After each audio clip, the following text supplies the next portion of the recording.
Welcome everybody to the Anime Lounge podcast. I am your host Matt, alongside with Ricky and Lance. As per our tradition, we start every episode with a adult beverage of choice. Today, my adult beverage of choice is an Alberta Premium Cask Strength Rye. Ricky, what's yours? Well, as you know, Matt, we're in Wisconsin. It is 10 o'clock in the morning. We had to, update our showtime for today.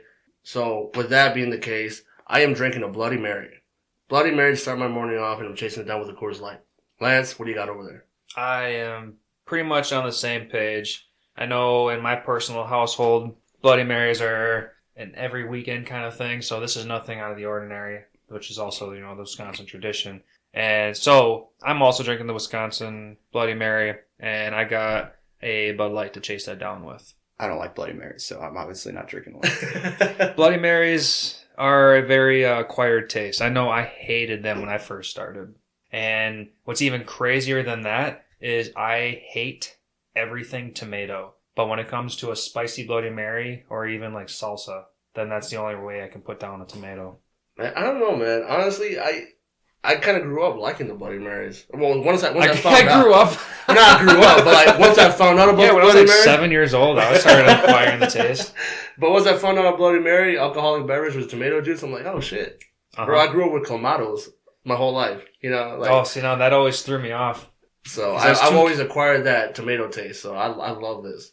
I remember I was working at a bar, like Willow Creek, as like a 14, 15-year-old, and they had the Clamato cans, and they would puncture them for the Bloody Marys, and I would watch the bartenders just pour it in, and just so thick, and I thought, people drink this stuff? It's so gross. Now I'm an adult, and it's fucking amazing. So that's why. And plus, it's filling, too. So if you wake up hungry and you want to get a little buzz going. Oh, bro. 2 for 1. And not even that. You could also make them customized and have like a little burger on them. Oh, yeah. You can go crazy. Whole chicken. You can go to Milwaukee and you get a whole chicken on it. A whole chicken. With cheese curds and a burger. Come on, man. That's way too much. I love Bloody Mary. No, hell no. That's breakfast in the can. Yeah. Sometimes they can get expensive, but depending on what you're there for, they're good. All right, boys. Cheers. Cheers. Kanpai. Kanpai. All right, Lance. You want to start us off with Lance's lessons? Yeah. Before we get started with today's deal, Lance's lessons.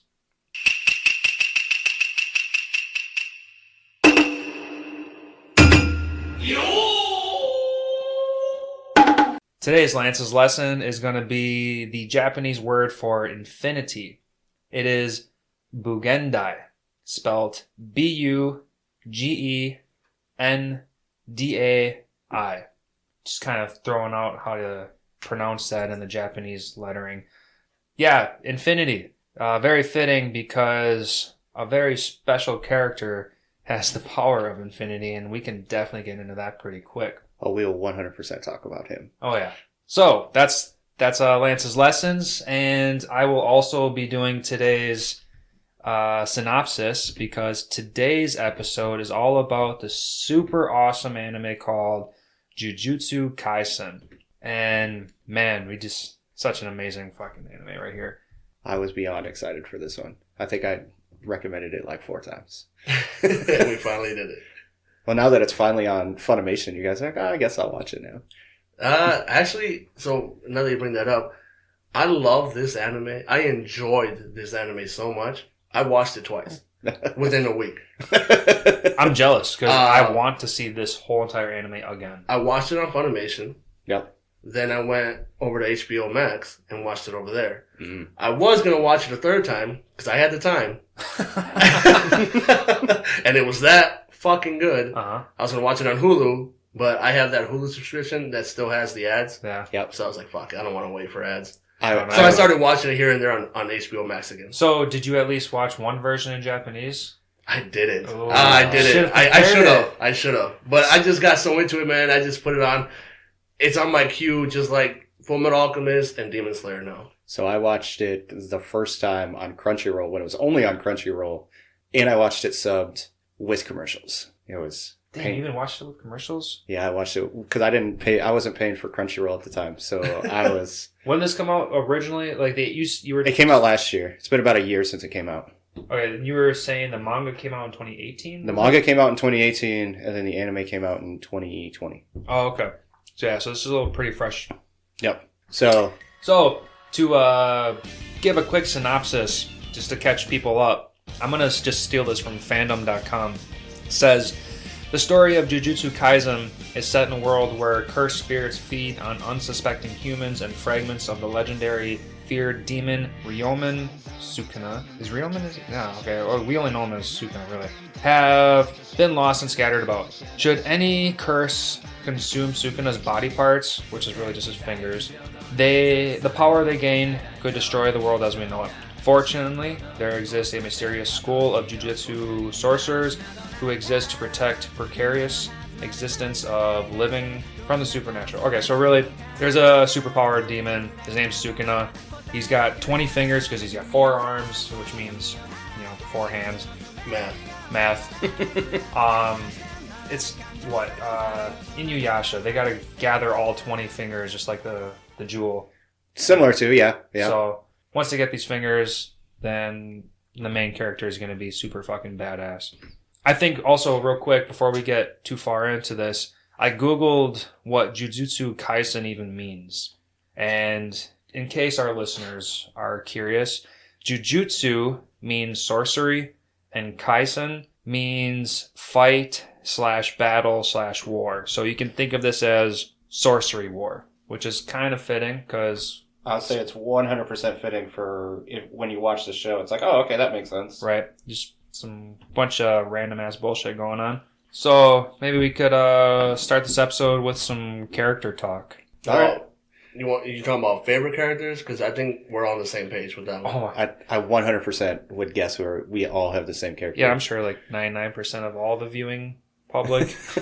So I'm going to go ahead and assume everybody's favorite character is Gojo. Well, mine is given away if anybody's following along our socials because it's posted all over the place. And while everybody's watching it, you guys were watching it, I kept bringing up stuff from the manga about Gojo, so it's kind of a giveaway. Oh yeah, Gojo, this beautiful fucking OP guy. Can't talk enough about him. So what was I know what my comparison of Gojo was. Do you guys have another character that he kind of reminded you of? That teacher from Naruto, I've only seen 10, 15 episodes of Naruto because that's a huge commitment. It is. But there was that dude who's blindfolded, who has white hair, it's spiky like that. Oh, yeah. His Naruto's teacher. That's one of his teachers. Oh, like he has that one eye patch, basically? No, he's got blindfolder deal on, doesn't he? It was it one eye? Yeah. One eye. It might have been. It's been a long time since I watched Naruto. I've never watched it, but I know a couple characters from there. But yeah, I think he has that one eye patch. Yeah, it's... I'm actually interested to find out what this you motherfucker. think, Matt. Yeah, he's only got one eye visible. Yeah, that guy. That is definitely that guy, though. You're interested in mine, Ricky? Because obviously I'm new to all this. Yep. I'm newer to all this, so I really don't have anybody in mind. I think the closest person that's just mysterious and how powerful he is going back to that time I got reincarnated as a slime and just going back to Diablo. Because we really don't know his full story. Kakashi, sorry. The Naruto guy's name is Kakashi. You're good. But yeah, you know what I mean? Like, just because we don't know how powerful he is, we know he's the most powerful one as of now. Yeah. But he kind of reminds me of Diablo, just having that mystery and being a powerful character. So, it's going to be a DBZ reference. Ooh, I think of him as a Vegeta that wins. I'm sorry, I was looking up Kakashi. Whoa! What character are you guys talking about? Gojo. Gojo? A Vegeta that wins. A comparable of another anime character. I think of him kind of like Vegeta that wins. He's kind of does whatever he wants. In this case, in the Jujutsu world, he is super overpowered. I wouldn't say super overpowered, but he is definitely the strongest. But he gives zero fucks about anything. And he's kind of like, whatever, I don't care. He's more calm than Vegeta. He is more calm than Vegeta in certain aspects. But the thing about Vegeta that I liked a lot was that he always had Goku like one notch above him, so he always had something to strive for. Yeah. Gojo, he's already on top. Oh, he's definitely, but he's just kind of like, I know I'm strong. I know I'm better than all of you. So I'm just gonna do whatever the fuck I want. To me, Gojo is the Deadpool of anime. Kind of. Like maybe he doesn't have that necessarily a craziness, but he's got that cockiness. He does have that cockiness. And so that's where I pulled the Deadpool from. Okay, Yeah, I can see for that. sure. I can see that. Yeah, he's definitely just the whole when he's talking to the principal from the other school, he's just kind of like, yeah, whatever. I don't give a shit. Yeah, Just right. Respect your elders. No, I won't. So actually, bringing that up, he's a teacher, right? He's a teacher at the school. Mm-hmm. So I was assuming like he was still like a high schooler type age. How old are we assuming he is? Gojo? Gojo. I assumed he was a leader right from the very beginning, like at least an adult. Yeah, he's definitely an adult. In the Japanese world, I wouldn't want to go over 25. It's late 20s, early 30s kind of thing. Okay, that's kind of what I was pointing at. I still thought, no, actually, no, you're right. So I still thought, because he's still in that high school atmosphere. Yeah. Well, obviously he's a teacher, but... He's got that silliness to him still. Exactly. And I want to bring that up later on, but it's a little different just because he's doing a technical style teaching. So, I mean, technically he doesn't really even need to be that old. He could be graduated just barely, but because he's so much stronger and they go into his reasoning for wanting to be a teacher. And so what was his reasoning to be a teacher? So when they're doing the, kind of want to call it like the tournament arc between the two schools. Yeah. He's talking about how the only way he totally played, by the way. Oh yeah. He what's the word I'm looking for? But he totally took control of how he wanted the. Yeah, he rigged the system. Rigged it. God, like that's such a difficult word to think of. Sorry. So he was talking about funny. The only way to get things to change, because you know how the higher ups want. Sukuna's finger, like they want to destroy all of Sukuna's fingers right away. They want to kill Itadori. Mm-hmm. Yeah. They just want to kill him. And I think there's one higher up that wants to kill him. That's that old dude. So it's the old guy and then the clans. The clans want to kill. Oh, they do one part. I thought they were like just straight up listening to the old dude. No, not necessarily. Do we have a name on the old dude? It's okay. Well, this page isn't quite. Well, while you're looking that up, I can keep talking. And he talks about if he wanted to, he could just kill everybody, but that's not going to change anything. If he kills everybody in charge, all that's going to happen is Itadori or the old dude. Gojo talks about how he could kill everybody. It's like that's not going to create change. The only way to create change is to get the essentially students in this case to show a different world. Mm-hmm. If he shows them a different world and kind of, I don't want to say manipulates them, but just encourage them, opens their eyes to everything, he can help create a change. So that's why he becomes a teacher, is to create a change where it's not just the three clans or the principals that control the Jujutsu sorcery world. Yeah. And that's why he became a teacher. Okay. And he also wants to have that, because he also goes into about having like those, he names off a couple people, some people that we haven't even met yet. Mm-hmm. And he names those people off how they can be as powerful as he can, or maybe even surpass him. Those third-year sorcerers that we don't meet. Mm-hmm. Yeah, so he names, and even Yuji. Yep. He names him. You know, like he wants these people to be at that level with him, and he also believes that the school or the higher ups won't let him get to that level. Yep. Obviously. Because I mean, you see Gojo, he's kind of like, I don't give a shit what you guys have to say. I'm stronger than everybody. I'll do what I want, and they don't want that. He's fucking god tier. Yes. Yeah, when he's talking to that old man in that one scene, and that security girl is like in her thoughts, just in love with Gojo. Yeah, she has to be like strict and because she's a student too, and she's like, you need to respect your elders, and he's like, oh yeah, no, I don't. Fuck this guy. She's getting all wet for him. Oh, God. Can I take a picture with you? It was so that he became a teacher to change everything. And that's one thing I really like about this show, is that they kind of get into philosophical things too. Like they get deep while still bringing comedy, still bringing all the amazing fight scenes. And then the anime itself is just insane. Like the artwork is, I believe everything about this. I believe this show is just well rounded. Yes. Well-rounded. Everywhere. Like, this is definitely, well, just because Yu Yu Hakusho always has a number one spot in my heart for bringing me into anime that's never going to be broken from being number one. But Jujutsu Kaisen is probably most definitely my second favorite anime at this point because that's how well-rounded this anime is. That's a lot to say. I love the intensity. Yes. I love like the bloodshed. Like it's not just your typical childish Naruto kind of show. Actually, I can't even say because I don't know how intense Naruto gets. I know it does get intense, but like when it comes to like blood and stuff like that, like it's like old school DBZ kind of blood. Yeah, like I fucking love that. I want that, and they're doing that for me. And plus, it's fucking funny, and it leaves you wanting more and more and more. Yep. So I'm pretty sure people picked up on this, but we try to stay really positive about the anime we watch. You know, anybody can bitch about anything. Oh yeah, I can't bitch about this show. There's nothing I can bitch about this. Like I'm with you, Lance. Like this is well rounded. Yep. It's obviously on my queue now. Like this is something I'm gonna keep on watching and waiting for a new season.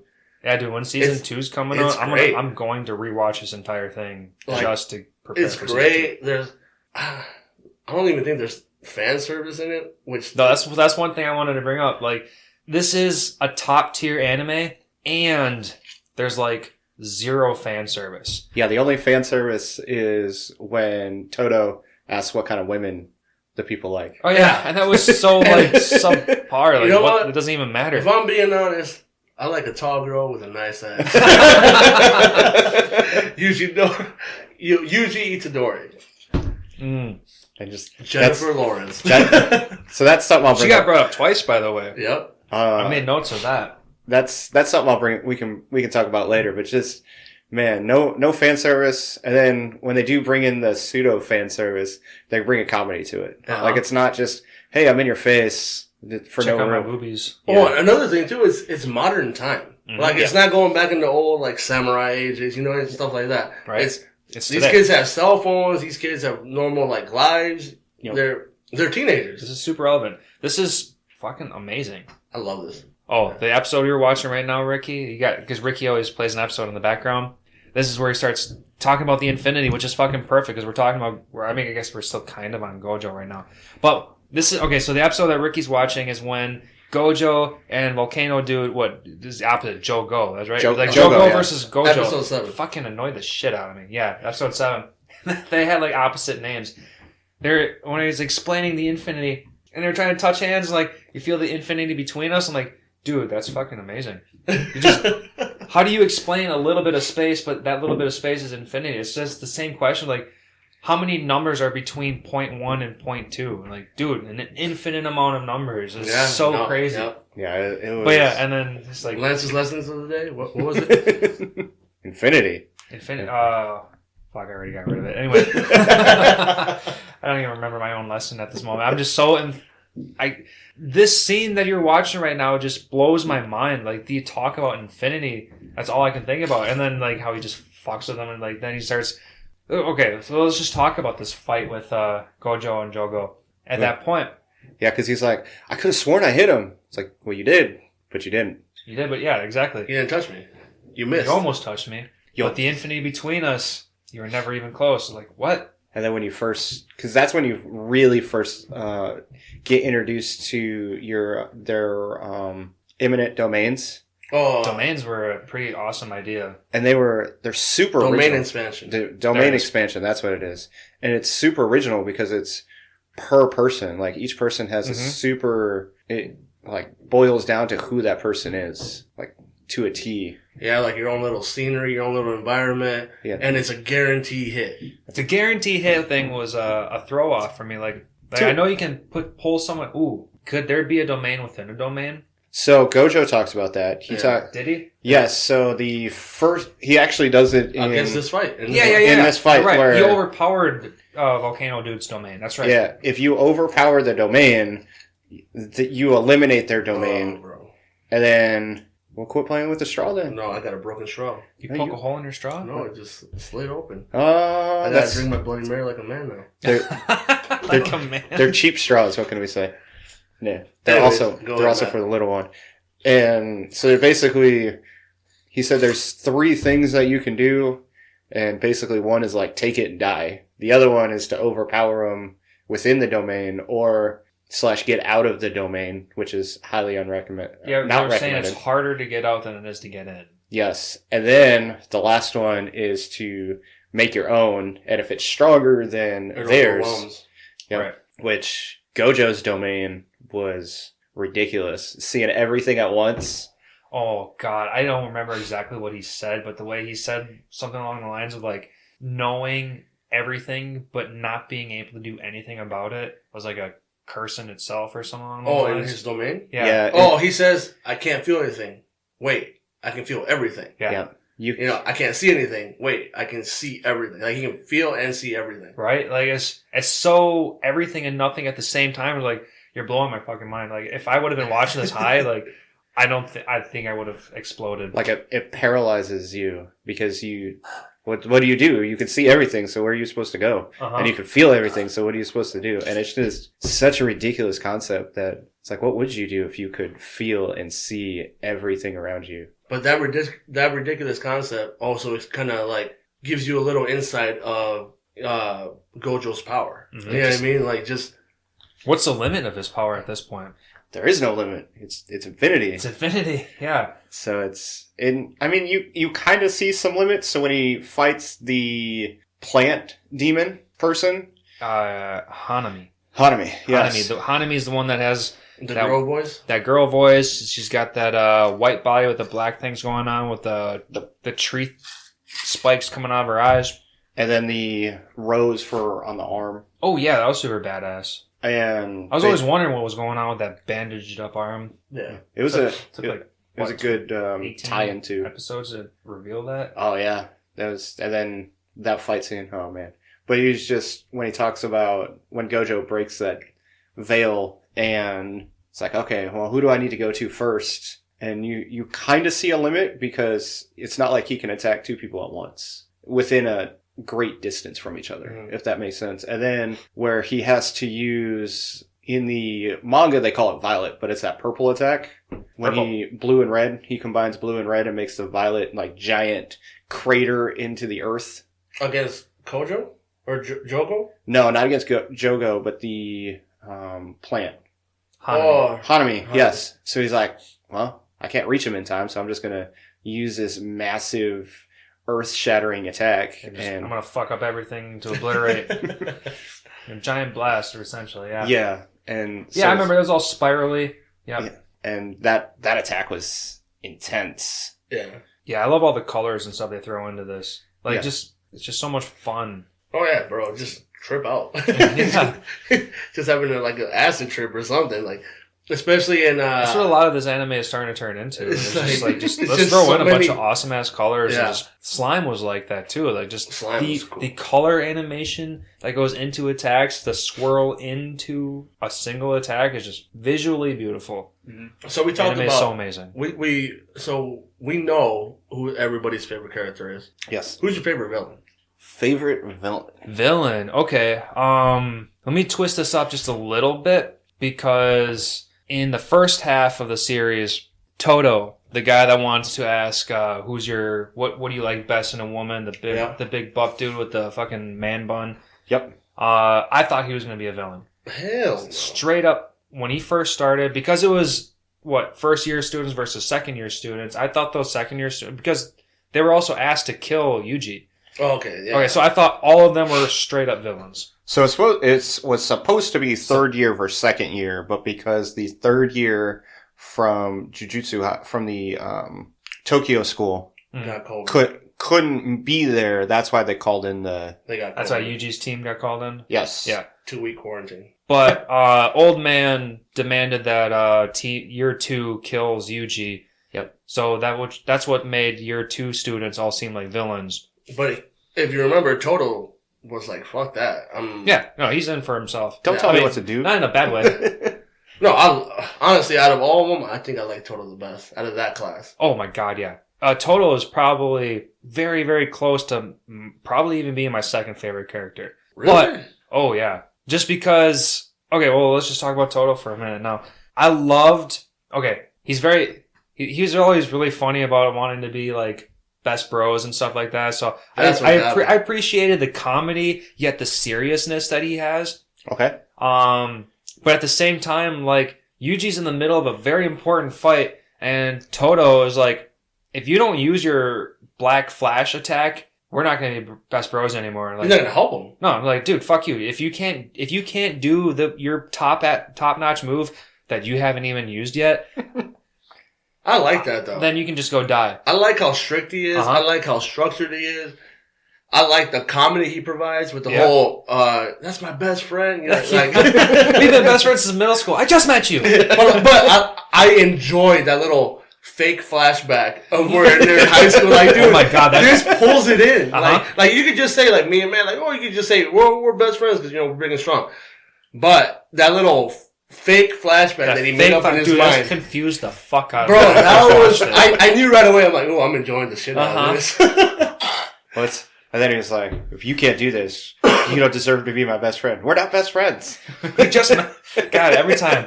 Anyway, but like, yeah, but in the middle of a fight, he's teaching Yuji how to pull out his best strength and stuff like that. Like, he's the better on-spot teacher than like even Gojo was. Like, he pulls so much out of Yuji, and on top of that, he's super ass strong himself. Yes. Yeah, when he's like, oh yeah, I can take first grade curses with no curse energy. It's like, god damn. And then it's like, yeah, I can take on special grades with minimal effort. Damn. Yeah. Because at that point, the only person you could see that you had seen take on a special grade was Gojo. So you're like, oh man, he's got to be on par with Gojo. And then you find out it's still leagues apart from each other. Mm-hmm. Even though he's up there. He's Yes. definitely up there, but god damn, man, Gojo is just their favorite fucking catchphrase. I don't know, and I'm pretty sure you guys caught on.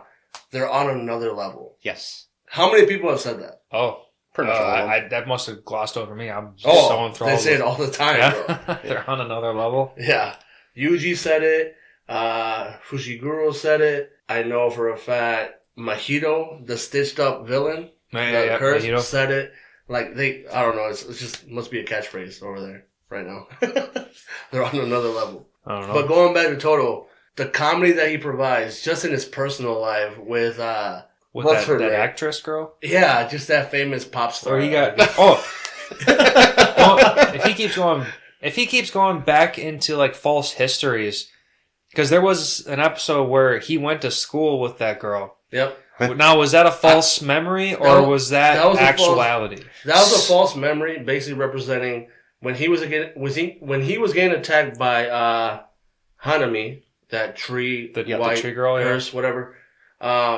He was about to put his curse energy up to block his body. Oh for yeah, those and then sprouts. she was talking to him. And then you kind of just go back to that fake flashback. Yep. When that pop girl, they're going to the same school, and they're kind of just explaining it. I enjoyed the fuck out of that. Oh, definitely. Give me a good explanation. Like I said, I can't remember what episode we were talking about. Oh, High School of the Dead. Yeah.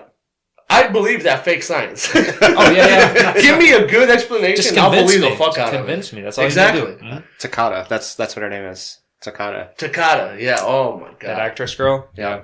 And just... Oh, I thought that was awesome. The way he realized that Hanami's little buds are feeding off of their curse energy. Yep. So it'll just cancel out your energy and you'll be fine. Like, And that then seems his, so obvious. Like, 1 million IQ points. He said he has a 1 million IQ oh shit. when he was talking about himself. And it says, basically it's like this. It's fake. But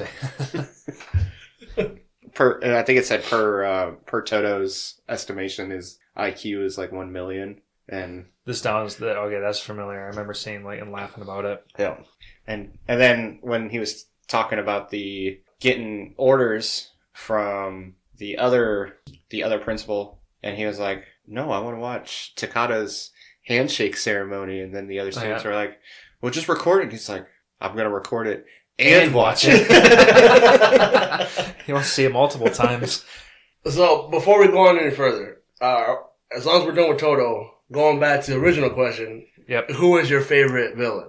Villain. Okay, so if we're gonna Actual go to villain. villain, we're gonna talk about all the super spirit. What are they called? Special class. Curses, yeah. Special class The curses. special grades. Yeah, there we go. Ooh, this is kind of a tough one because we only know like a couple of them. Like what? I suppose we only really know what Mahito and Hanami, huh?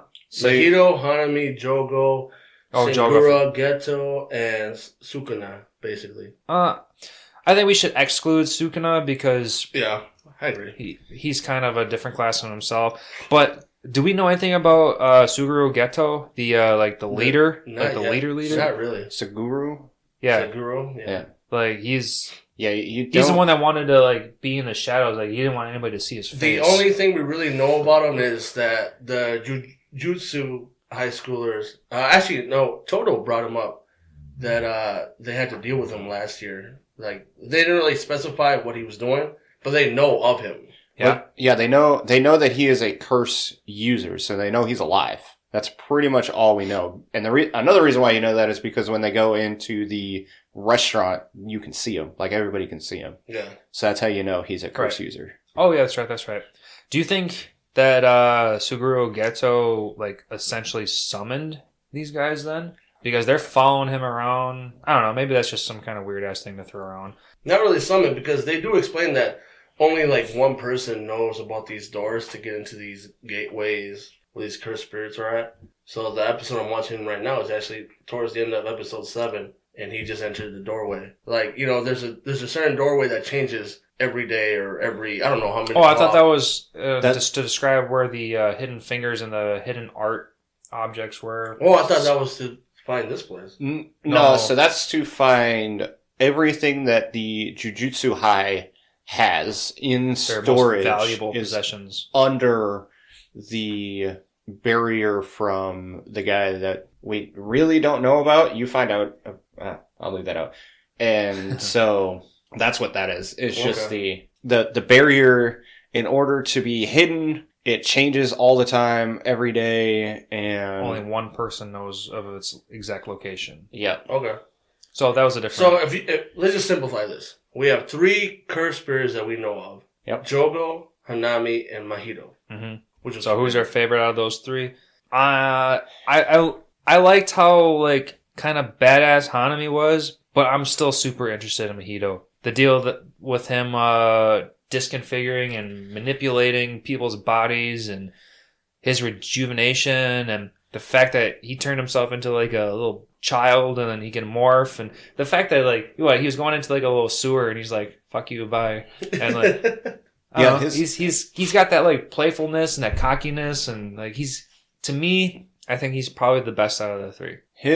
Matt, what do you think? So he is the most interesting so far because like he's the most thought provoking because he talks about what came first, the soul or the body, and just so all of that is super. Wait, wasn't interesting. his deal with like he can control the soul? He can morph, Manipulate. he can manipulate the person's body, and because the To soul mold around the soul. Yes, because the soul is essentially moldable, and it grows into, or the soul makes the body turn into what it turns into. Right. Yeah, because he brought up I don't even know how to say it, but like the age-old question, what came first, chicken or the egg? So he said, what came first, the body or the soul? Yep. So he was like, the soul came first and the body formed around it. Yep. But I think I'm the most interested in Haname, just because you saw what happens when the cursed spirit starts actually enjoying the fight.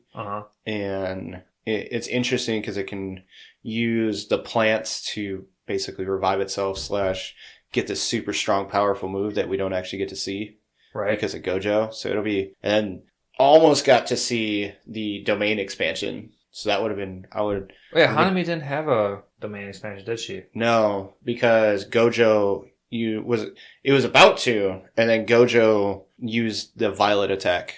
Yeah. So it it had fucked to, everything up. had to run away. And then I was like, Hanami had to, evacuate. What about you, Ricky? I'm stuck in between Hanami and Mahito, but I think I would lean more towards Mahito because they were kind of saying like in the anime like he's still just a baby. Yep. Like he's still learning. Yeah, he's still fresh. He showed his domain expansion, but still, like, he's not perfected it yet. Yeah, so I feel he's going to be very powerful. Speaking of his domain expansion, I loved that his fucking tongue basically activated his domain expansion. Actually, I want to bring that up too, because he was getting his ass kicked. Yeah. Because, they do all these hand movements. Yep. He couldn't do it. So he can morph other people's bodies. He can morph his own. Yeah. Right. So if he can't do his hand expansion because he's in his ass kicked, it was a smart way to think like, oh, fuck it. Then I'm just going to make it inside of me. Right. Yep. Yeah, and I thought that was awesome. Yeah. I loved when he did his domain expansion, and Sukuna was like, I told you last time, if I ever see you again, I'm going to basically fucking kill you. Oh, yeah. What was the deal? If you touch my, like... If you try and... No, I actually had that... You have that quote? No, I didn't have that quote, but goddamn. I wrote it down twice because he touched his soul once. Yep. He's like, it's the first time, basically forgiving you, but you come here again, it's done. Everybody gets one. Yeah, everybody gets one. Spider-Man.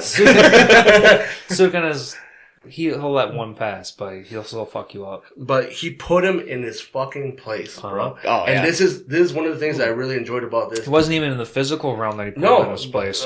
But you knew he fucked up. This is the moment Mahito fucked up. And he ended up touching his soul a second time. It was like, dude, one little swipe and like, done. Oh, yeah. And it's great to see because that's like you hear everybody's all afraid of Sukuna, but you're like, but why? Like, we see Gojo. Gojo's super badass. Why can't he deal with him? And then you see Sukuna doing this and you're like, all right, well, okay, now things make sense. Just for the listeners out there, I do have them quoted. Well, not quoted, but I got the episodes. Episode 12 and 13. 12, he touched him the first time. 13 is when he fucked up. Yeah. Yeah, and it was like that part was super intense. And then, I mean, if we're talking about those episodes, we can talk about how Itadori tries to make that pact with Sukuna, and Sukuna's like, nah, I don't get anything out of this. He can die. I don't care. When it's talk about that, the beginning curse user that gets morphed, and Itadori tries to get Sukuna to revive. His little friend. Yeah, his friend. Well, somewhat of a friend, yeah. And Sukuna's like, yeah, I can do it, but I'm not going to. And yeah, I thought that was kind of, it was super fucked up, but it was kind of funny too. It's good because it's realistic. Like, dude, this dude's pure evil. Yeah. Like, I get it. He's inside this kid's body, but he's not going to give in to like every little wish or will that this kid wants. Yep. This curse is evil. Yeah. Pure evil. Yeah, he's just a vessel for Sukuna, and that's all he thinks of him as. So I really appreciate that because not everything's going to be happy-go-lucky. Yep. You can't have an anime, a really good anime that's everybody lives because you want them to. You know what I mean? Yep. It sucks. I really wanted to see what happens with this kid. I thought they were going to be they were really good friends. Then they just met in a shorter time. And dead.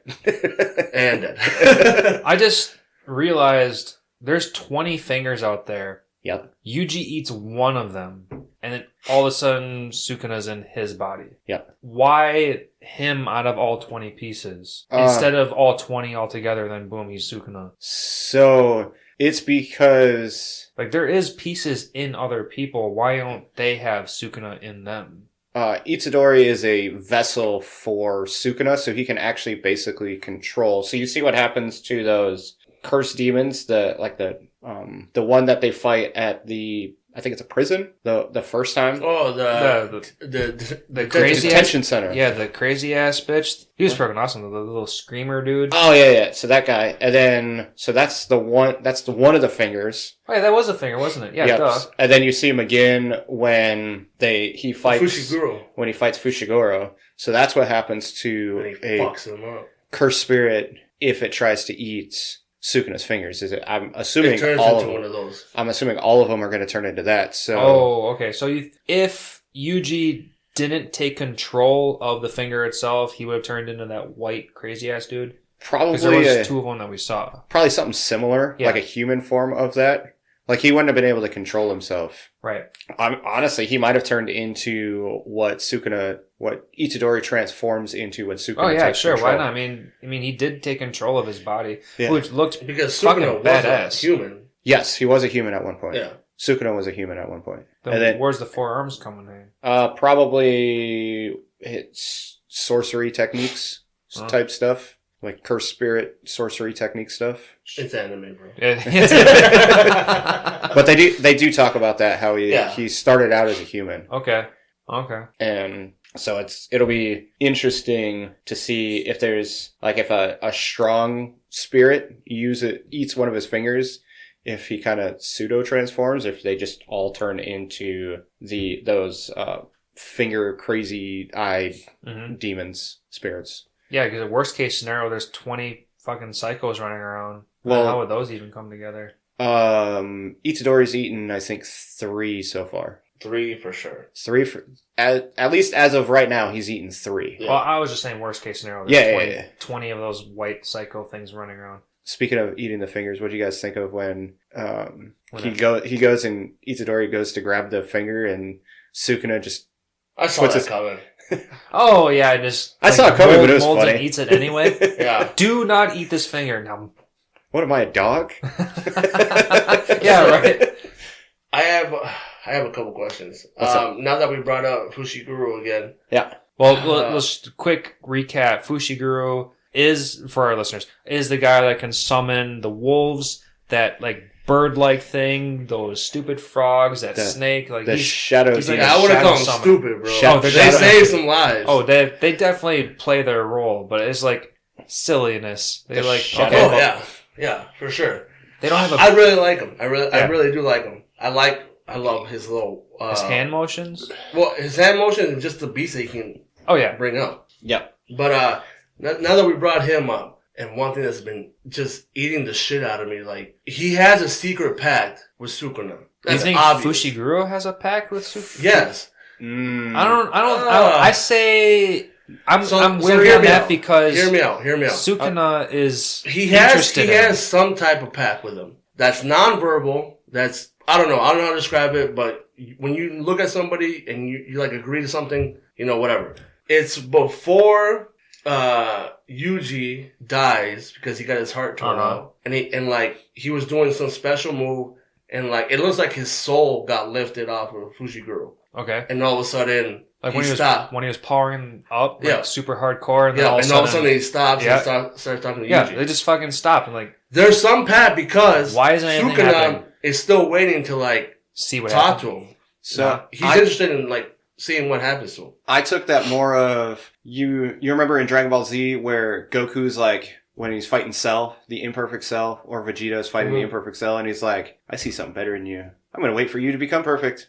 And then I'll fight you. I feel like that's what I'm thinking of too. Like he can. I don't think that there was a past experience between the two. I just think Sukuna sees a better future in Fushiguro, like a worthwhile fight, right? And he Fushiguro. And he wants to see the best out of him, only because he wants to have fun and fight him. Okay, now that you guys put it that way, I can see that. Yeah, it's just the only reason I was thinking about that is because he like lifted something. Like I believe it was like his soul. I don't know if that has to do with anything, but he lifted something out of his body, and then he starts talking to Yuji like he just canceled his power out. And then later on, Yuji and Sukuna make a pact that he has to forget about this pact, and he has to give him at least 10 seconds. A minute?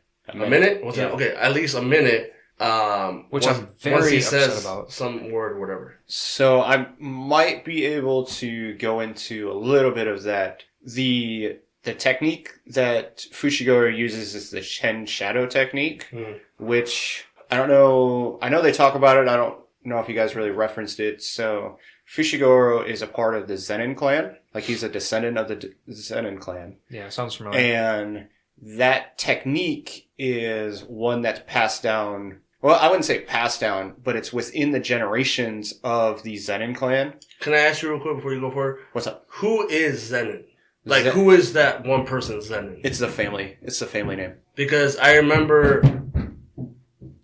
Sorry, we got some action going on upstairs. Because I remember when Fushiguro, like, sees Yuji. Yeah. I remember specifically he says, I wonder if he's like Zenin. So Zen is a person. Zen is one specific person. It's a family. It's the Zenin family. So they go back. He says, I wonder if he's like Zenin. Because he sees his power, he sees his strength and everything. Mm-hmm. When he's doing that shot put. I mean... Yeah, maybe as far as we know, that Zenin could just be the name that they give the family line itself. Yes. And but it could be like the But it could original Zenin was. Right. That's what I'm saying. We don't know yet. Oh, I don't know if you had some insight on that. I haven't read that far. I know you're reading farther. I have. I can go into that later too. But as far as the Ten Shadow technique that's within the family line, and I wonder if Sukuna has fought. Maybe he fought the original head of the Zenin family, and that guy had that technique and was like, I wonder if that guy will be just as strong. I like that theory more. Yeah, I do. I could totally accept that. Yeah. And For pretty much expect it. Bro, I can accept anything from this anime.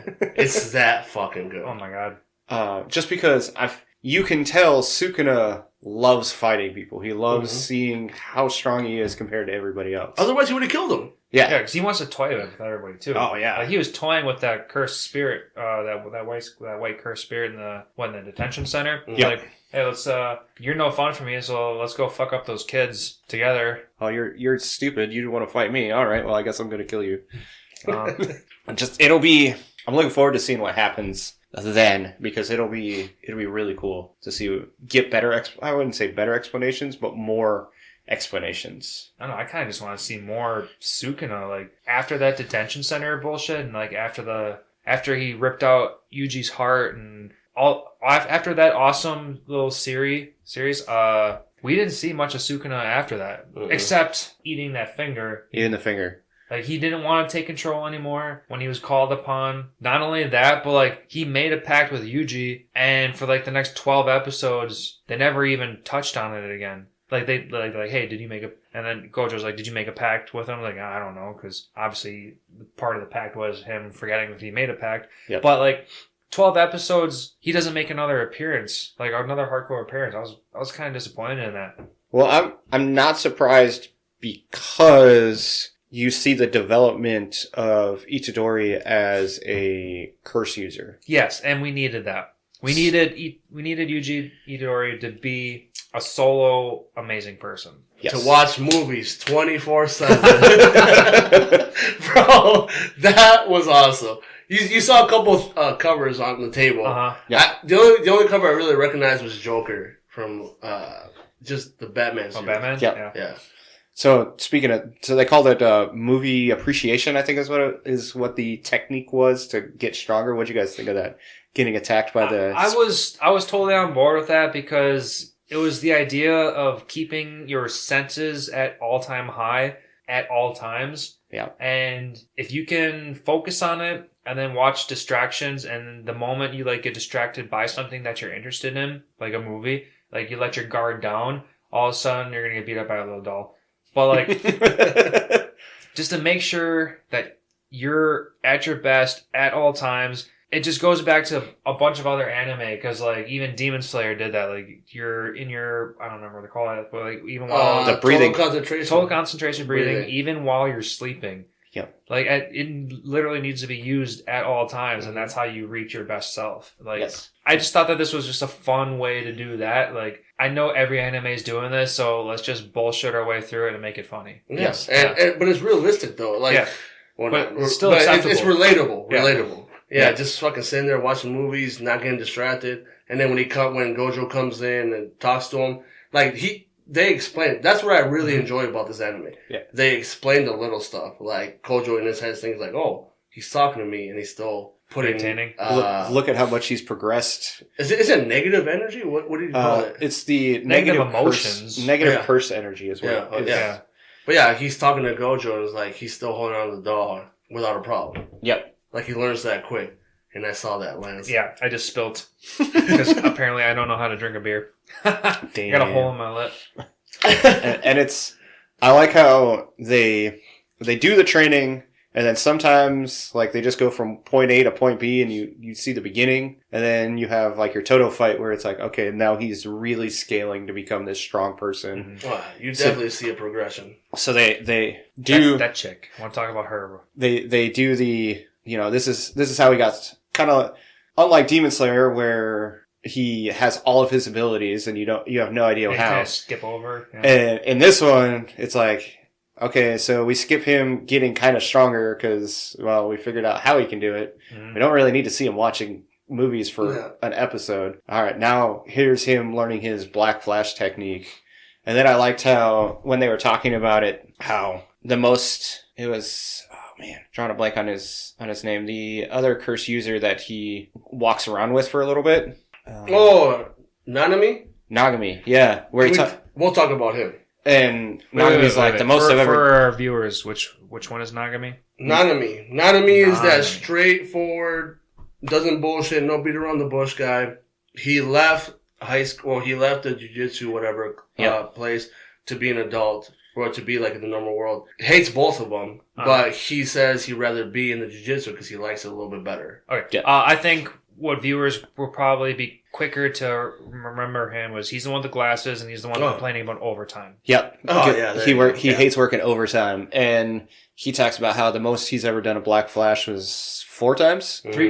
3 times. Ooh, 3. Oh crap! I don't even remember. The most. Well, it's 3 or 4 times. I do remember him saying, "I've done it X amount of times," but now I don't even remember how it was.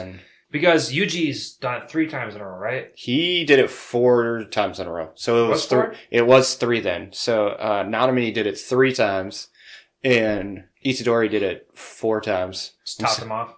Sorry that I'm saying his name backwards, but Itadori did it way more than 4 times. No, he did in one battle. He did it 4 times consecutively.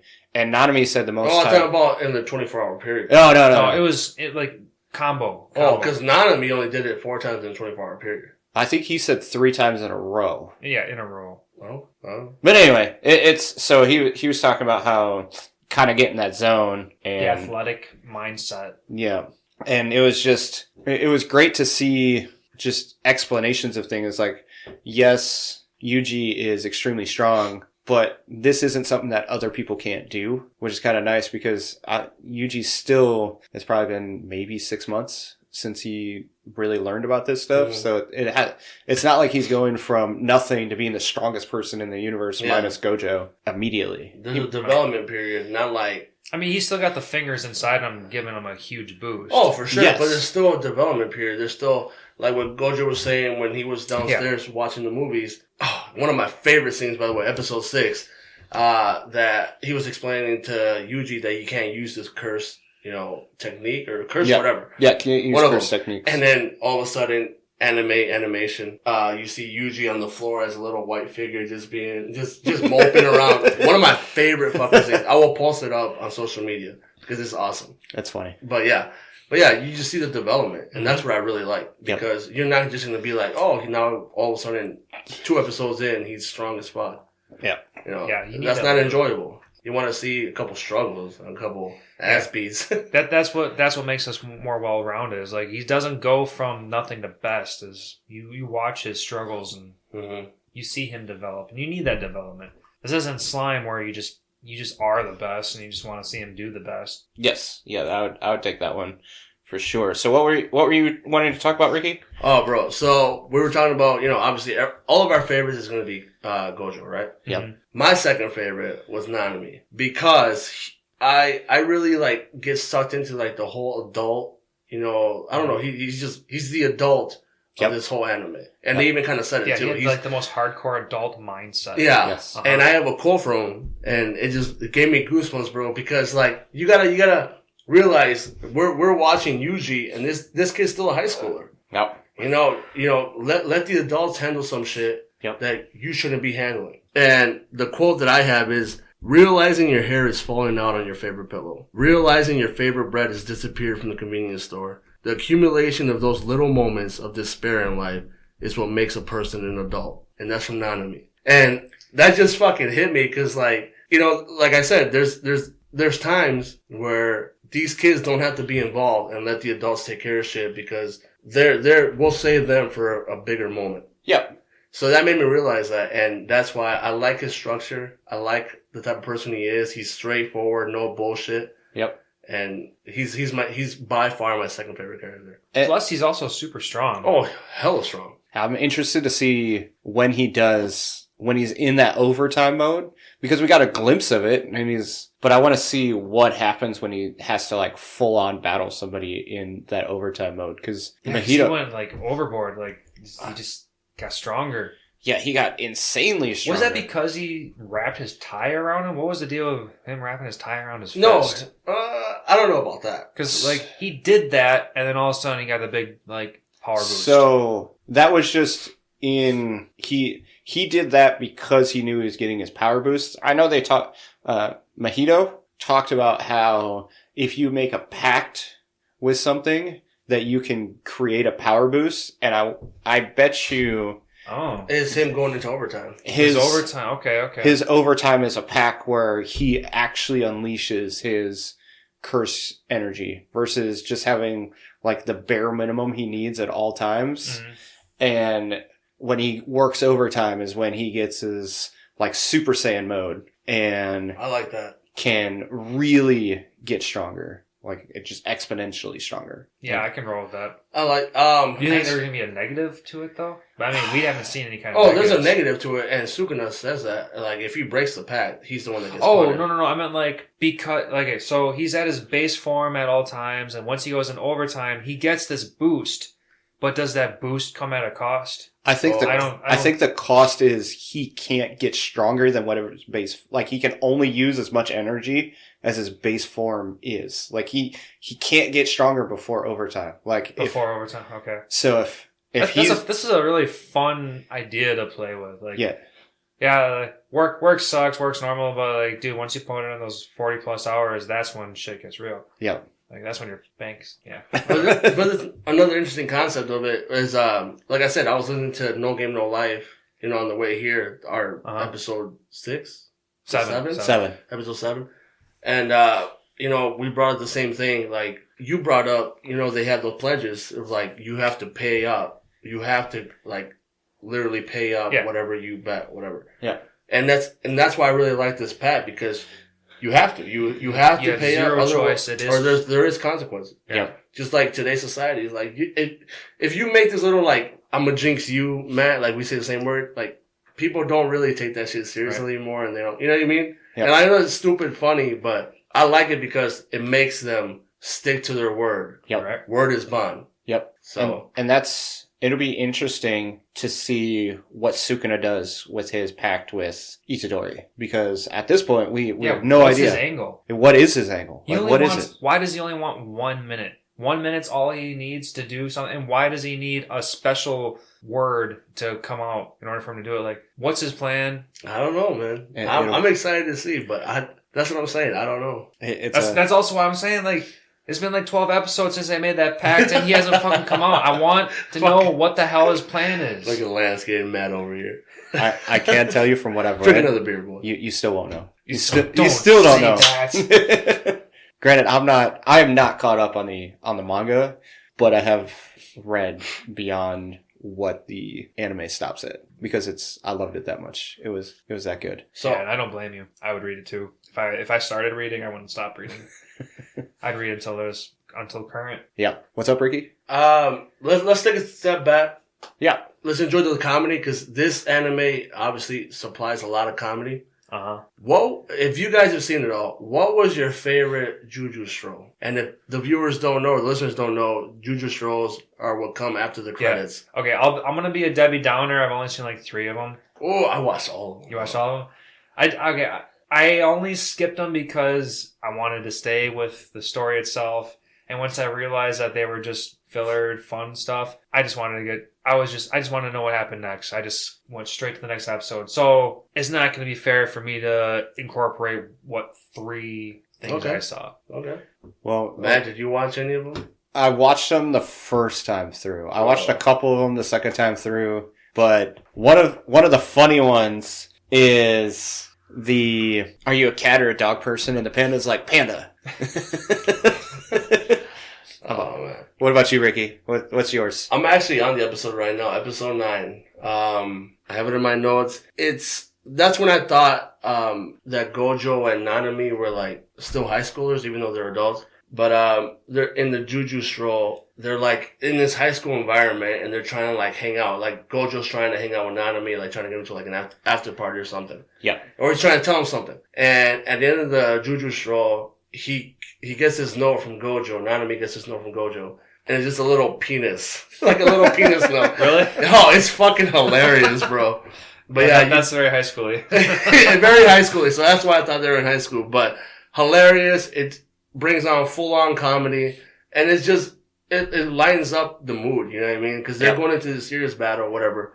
But it was, check it out if you guys haven't seen it. Episode 9, Jujutsu. It's Nanami and Gojo. Hilarious. Yeah. So Ricky, while you were just talking, I was watching that little scrolling video with the penis, and fucking A, dude, it was very short, but don't get me wrong, it was fucking funny. And that's what I said, like, I kind of got lost, and I thought they were still high schoolers. Oh, yeah. Just because they're in that type of scene, but yeah. Yeah, they just wanted to hang out, and he's just trying to get Nanami's attention, like, dude, let's just hang out for a little bit, I have something to talk to you about, and he's just trying to slip him signs, and then, penis. Whoa, what's in my pocket? Oh, a fucking penis. All right. So, just so you guys know, make sure you guys look out for that on Instagram, Facebook. I'll have that little video posted up. It's just hilarious. Yeah, I know we just told you everything about it, but see it for yourself and see where we're coming from. It's fucking funny. So what character you guys want to talk about next? You guys want to stick to, like, the main trio? Like, we talked about a bunch of, like, side characters, like, super important side characters, but, like, Yuji, I think he's going to be scattered or sprinkled into everything. I don't know. Like, right now, okay, honestly, I'm bringing this up because I want to talk about Nobara Kugisaki, the female, the first student. Wow, really? Yeah, dude. I didn't give two shits about her in the beginning. I thought she had some cool powers. For our listeners, she's the one with the nail and hammers, like where she has the cursed spirit going into the nails and she just fucking bats them at the people. And yeah, that straw doll technique. Oh, that's another ability. Yeah. Where she makes the straw doll and then she just hammers a nail into that, and she's acting like a witch at that point, and she's voodoo stuff. Like, I thought all that stuff was cool. There it is again. You're playing in the background with the penis. Anyway, I just thought that she got more and more badass, and the way she held herself, she's a very sturdy character. And most importantly, at the end of this series, when the final episode of season 1, was it 24, where she's fighting those two brothers, and then she's just driving nails through herself, turning herself into the doll to damage the other brothers. Like, her psycho-ness is to the point where it's so spot on, helpful, perfect, great. I don't know. Like, I really appreciated her for all that. Yeah, she has enough determination and grit that she's willing to essentially injure herself because she knows that it's like who can inflict more, or who can endure more pain. Yep. Because the brother called it out, like, she can't die. Like, I won't die before she dies of her own pain. Yeah. But then the brother was more worried about his other brother, which is why they worked out. No. But still, like, I don't know. I feel like she just kind of got sprinkled on there. Uh-huh. And like I said, I watched this shit twice in 1 week. And both times it was basically Yuji and Fushiguro. Yep. Like, they were basically the main characters out of the trio. Right, until the mannequin episode, very briefly, and the final episode, 24. That's the only, like, importance Kugisaki had. Yeah, and that's kind of like just where they leave it, as of now. As of now. Yeah. Well, but that's what I was, like, really surprised that you want to talk about her, because she wasn't really part of too many things. Not too much, but when she was there, she was fucking She made there. an impact. Yeah. Definitely made an impact. Well, she also fought Momo, the witch-looking one where she flies around on the broom. She pulled that little strand out of her broom. Yep. I thought that was pretty creative. And then when she went to attack her with her hammer, and she's like, I know this will kill her if I hit her with it. So then she gets like that kid's toy. Oh yeah, the rubber one. The squeaky hammer. Yeah, that was really funny. Which I also didn't expect, because now she's got like a child version of her own attack. Yeah. It was added to the comedy, at least. Oh yeah. I think I feel like she can play an importance. Like, she's not just a side character that's useless. Yeah. And it's kind of nice is that they're making all these like you see in all these characters, and honestly, all of them have their own abilities and own strengths and usefulness in all of them. Right. Which is really good about this, that she's not just there, which is great to see. Mm-hmm. And you get a little bit of that background because she talks about how she's from the country and she's super excited to go to Tokyo. Yeah, all these big name city places. Yeah, she's even crazy, if though. she did get like manipulated into not going to the city that she wanted to go to. But her final attack that you see, like that, when you essentially see that giant nail going through, when she turned that. I don't remember his brother's name right now, but the one with like the mohawk going in front of his head. Yeah. When his arm got chopped off, she turned that arm into the voodoo doll. As long as it was his flesh. Sorry. Yeah, Iso? His name is Iso. I can't remember what it's called right now, but she had like one final big attack. Was that what that was? Like no. It was the deformed brother. Like she had some kind of attack and like he just exploded. What was up with that? He had a nail in her. Well, she had a nail in him. Yeah? That was attached to him. And she even said, I haven't shown you this attack yet. And she snapped her fingers. Right. And I don't even think they named that attack. I'm not sure. But she snapped her fingers and that nail basically had like a mind of its own and drove through his brain, which I'm guessing. Whatever. Drove through his body. That was a kill shot, wasn't it? Yeah. Yeah. Okay. But what I'm guessing is she can basically control the nails that she implanted on people. She got all that like voodoo shit going on. She's definitely strong, bro. Like she wouldn't be in the trio for no reason. She wouldn't be But she's definitely being left out as of right now. It's always until episode 24. Like that's when she finally like came full blast. It was called Hairpin. And Hairpin. Yep. There you go.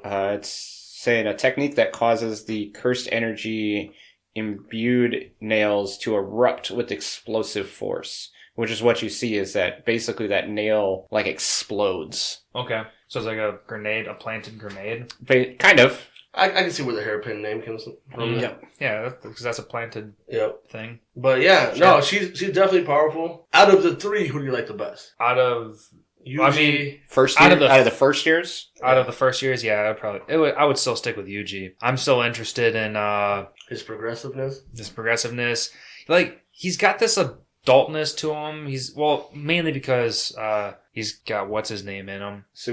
Sukuna, thank you. Not really. I would say he's mature because of how he was raised with his grandfather. Yep. That too. His grandfather passed away. That matureness, definitely from there. You know what? Maybe I want to take that back because Sukuna is super interested in Fushiguro, and I want to see more of his evolution. If you guys want to talk about Fushiguro for a moment, because...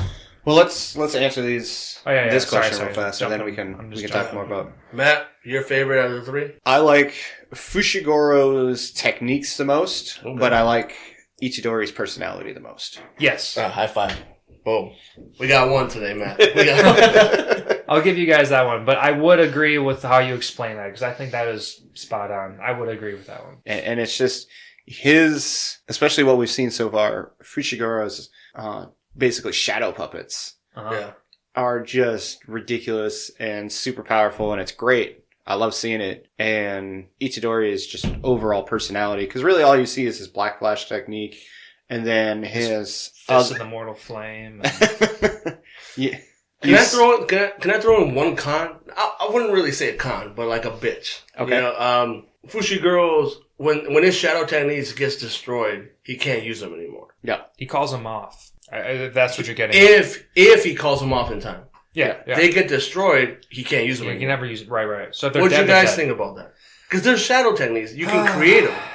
But there's still spirits, because he talks about when you see the elephant. Make contracts. He has to make contracts with these guys. Okay. So the elephant one. And then... Oh, I forgot about the elephant. You do see... He talks about how if one of them dies, basically all the other ones get parts of the one that dies and they become stronger. So it's a good trade-off where it makes it so that I didn't catch that part.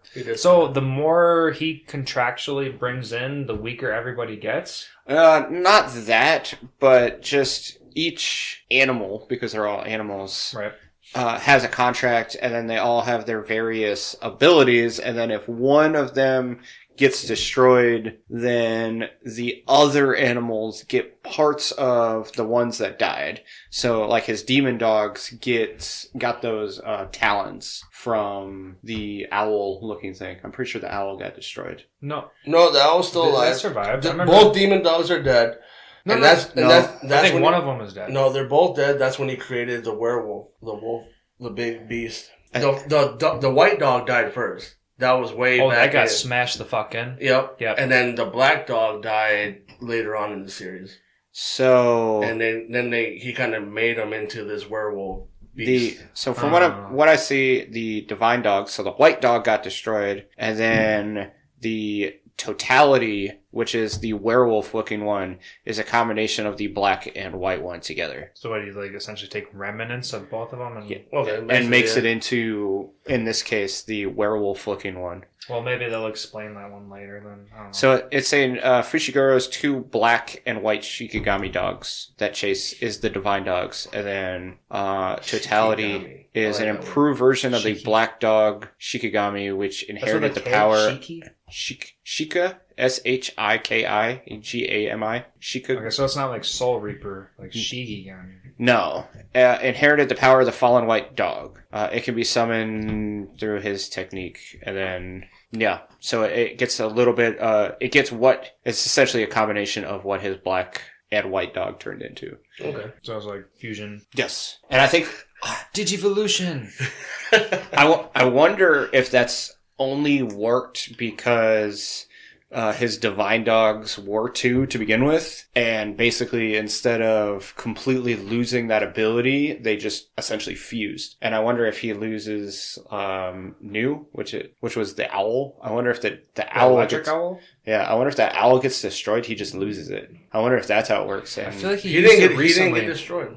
Yeah. But if the owl gets destroyed, does he lose the owl forever? Or maybe he can make it into a hawk. You know what I mean? I don't know. That's what they made it sound like. That if it's dead, it's dead. You can never use it again. And that's what I was saying. That's why I was disappointed. Like, because he even said it himself.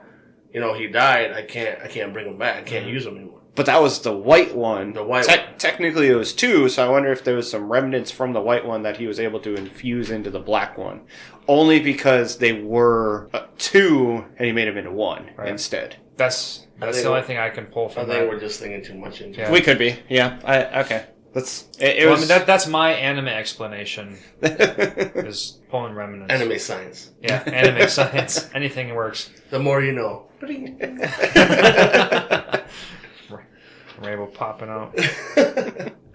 Alright. I guess we've seen a couple variations of domain expansion. Yep. Which was your favorite, Lance? Okay. Once again, you're making me go first. Without doubt, Gojo. Without Gojo. Lance. Okay. Skipping Gojo. A couple variations. So the first one to come to mind was Mahito, the checker, the one that has the Scarface deal. The special grade. It's a special grade. It's just because it like I said, it's the first one to come to mind. It's because it was, to me, the most visually capturing. He had hands everywhere, and the entire domain was basically within a hand, made by hands holding each other. It was just, to me, the creativity was like crazy. Okay. It was crazy to me. I don't know what to take from it. Like, what's his real power at that? I mean, I know Mahito's power is like to manipulate souls and stuff like that, but like, I don't know. I guess it was just the most visually capturing to me. Okay. Matt? It is definitely Fushigoro's. If it's not Gojo's, it's Fushigoro's. Oh, damn. I forgot about that one. Mm-hmm. He got super fucking badass. What was that? Episode like 22 or whatever? Yeah. Yeah, that's because I wanted to talk about Fushigoro, and I wanted to bring up how he just went crazy and just let his imagination go, and then he fucking got awesome with his expansion. Like, damn, good job, man. Yeah. Anyway, yeah, no, definitely. Sorry, we're gonna get sorry, into it. No, that's like, you basically had the same thought. Why, Matt? Kind of what Lance was saying. It was just all of the attacks just kind of come at once, and it was kind of like, if you could do shadow puppets, I feel like that's what you would think of doing shadow puppets like. Oh, yeah. It's just doing as many as you possibly could at the same time. In your zone where everything is a guaranteed hit. Yep. And I like how he said, this isn't complete, but it'll work. God damn it, man. Ooh. You took the words right out of my mouth. He's just taking everything from you. God. But he's taking everything so perfectly, too. Like, Keep going, Matt. Keep going. And just, I want to know what happens when it is perfected. Does he get like some super crazy power shadow puppet? They're not shadow puppets, but you know what I'm saying. Just maybe it'll be like the opposite of infinity, and just like instead of infinite void, it'll be like a black hole, void, a black hole kind of thing. Or black hole, yeah. Yeah, bro. I would have to agree with you, Matt. He's my favorite for the domain expansion so far. Yep. Because, like you said, it's imperfected. Imagine that kid perfecting this technique. Mm-hmm. Yep. Fuck, man. Outside of Gojo. Okay. Yeah. Calm the fuck down over there. Let's not dumb down Gojo. But yeah. Out of the ones we've seen, only because we have, like, I'm super interested to see, as I had said earlier, I'm super interested to see the curse user, Haname. I'm interested to see Haname's. We got teased. She was about to use it. Is it a she or a he or... It's an it. It's an it. Let's call it an it. Okay, well, the English voice sounds feminine. That's the best we can say. The voice is feminine, but it is a curse. So it is... It's kind of like... What's the word for before I forget. Neither or... It? I don't know. Not it. It's unisex, essentially. Oh, yeah. There you go. Sure. But before we continue, I do want to bring up a little point. Man, I can't believe I forgot it. I don't know what episode it's in, but do you know when Jogo was fighting Gojo and he gets his head popped off? Yeah. And Hanami and obviously Suguro, yeah. they're looking off in the distance. Do you remember what he asked Hanami? I can't remember verbatim. Like if your species have emotions, something like that. I don't know. Something about emotions, his species. And Hanami, obviously you can't really understand it at that time. But I did a little bit of research and Hanami speaks in backward language. Yeah. So I figured it was backward. Now that you're saying this, I did also a little bit of Googling. Research, Googling, sure. And according to one source, one program that you watch this from does translate that backwards language in subtitles. Yeah, but you can actually literally play it backwards and get the translation. Or you can do that too. Maybe I'm confusing the two, putting them together. I don't know, but fuck, I can't even find my notes. I have it translated. While Ricky's looking for that, and just kind of keeping going, it's Lance. If you had to guess what Haname's domain expansion turns into, what do you think it would turn into? Well, the fact that Haname is controlling the shit out of like roots and stuff, like nature wise, and it was also pulling like life force out of live plants, which reminded me a lot of like Avatar water bending. Okay. Just because, just taking water, like Katara was taking water from plants. Anyway, if I was to imagine Haname's expansion, it would be a rooted wall, because, they're always a big ball. Yep. So the ball itself would be like roots, and trees would be everywhere on the inside. And I don't know, fuck it, let's put some pollen in there. Because pollen is very powerful. Just do whatever you want it to do, whether you want it to sleep or poison, control of any of those sorts. But like, let's just go top notch. If I was to say that, that's what I'm picturing. Just some super eco-friendly mega Earth. I can see that. And then just almost think of it kind of like being in the rainforest almost. Are you going off of your imagination, or are you going off of what you know? No, just my imagination. Okay. And I feel like it would be kind of something like being in the rainforest where you got all these plants. Yep. But it'd be, you remember from kind of like Yu Yu Hakusho in the territory, that super smart guy's territory where it's got all the green grass, all the green plants and stuff. And then it's kind of similar to that where you're in this rainforest and you have no idea what happens at any moment and just anything can attack you kind of thing. When you said Yu Yu Hakusho, I thought you were going to say Yoko Kurama for a moment. But I would have definitely been on board with him too. I can kind of see that, but just Yoko's transformation slightly different. So I'm not so much on the transformation. All right, what's up, Ricky? I found it, bro. Sorry it took me this long. No, you're good. Episode 7. I remember, what is his name? Suguru asked the curse Haname, do your kind even have emotions or these type of feelings? Oh, yeah, and then Haname says something, but you can't understand it. So everything that Haname says that you can't understand, you can actually play backwards and get the translation.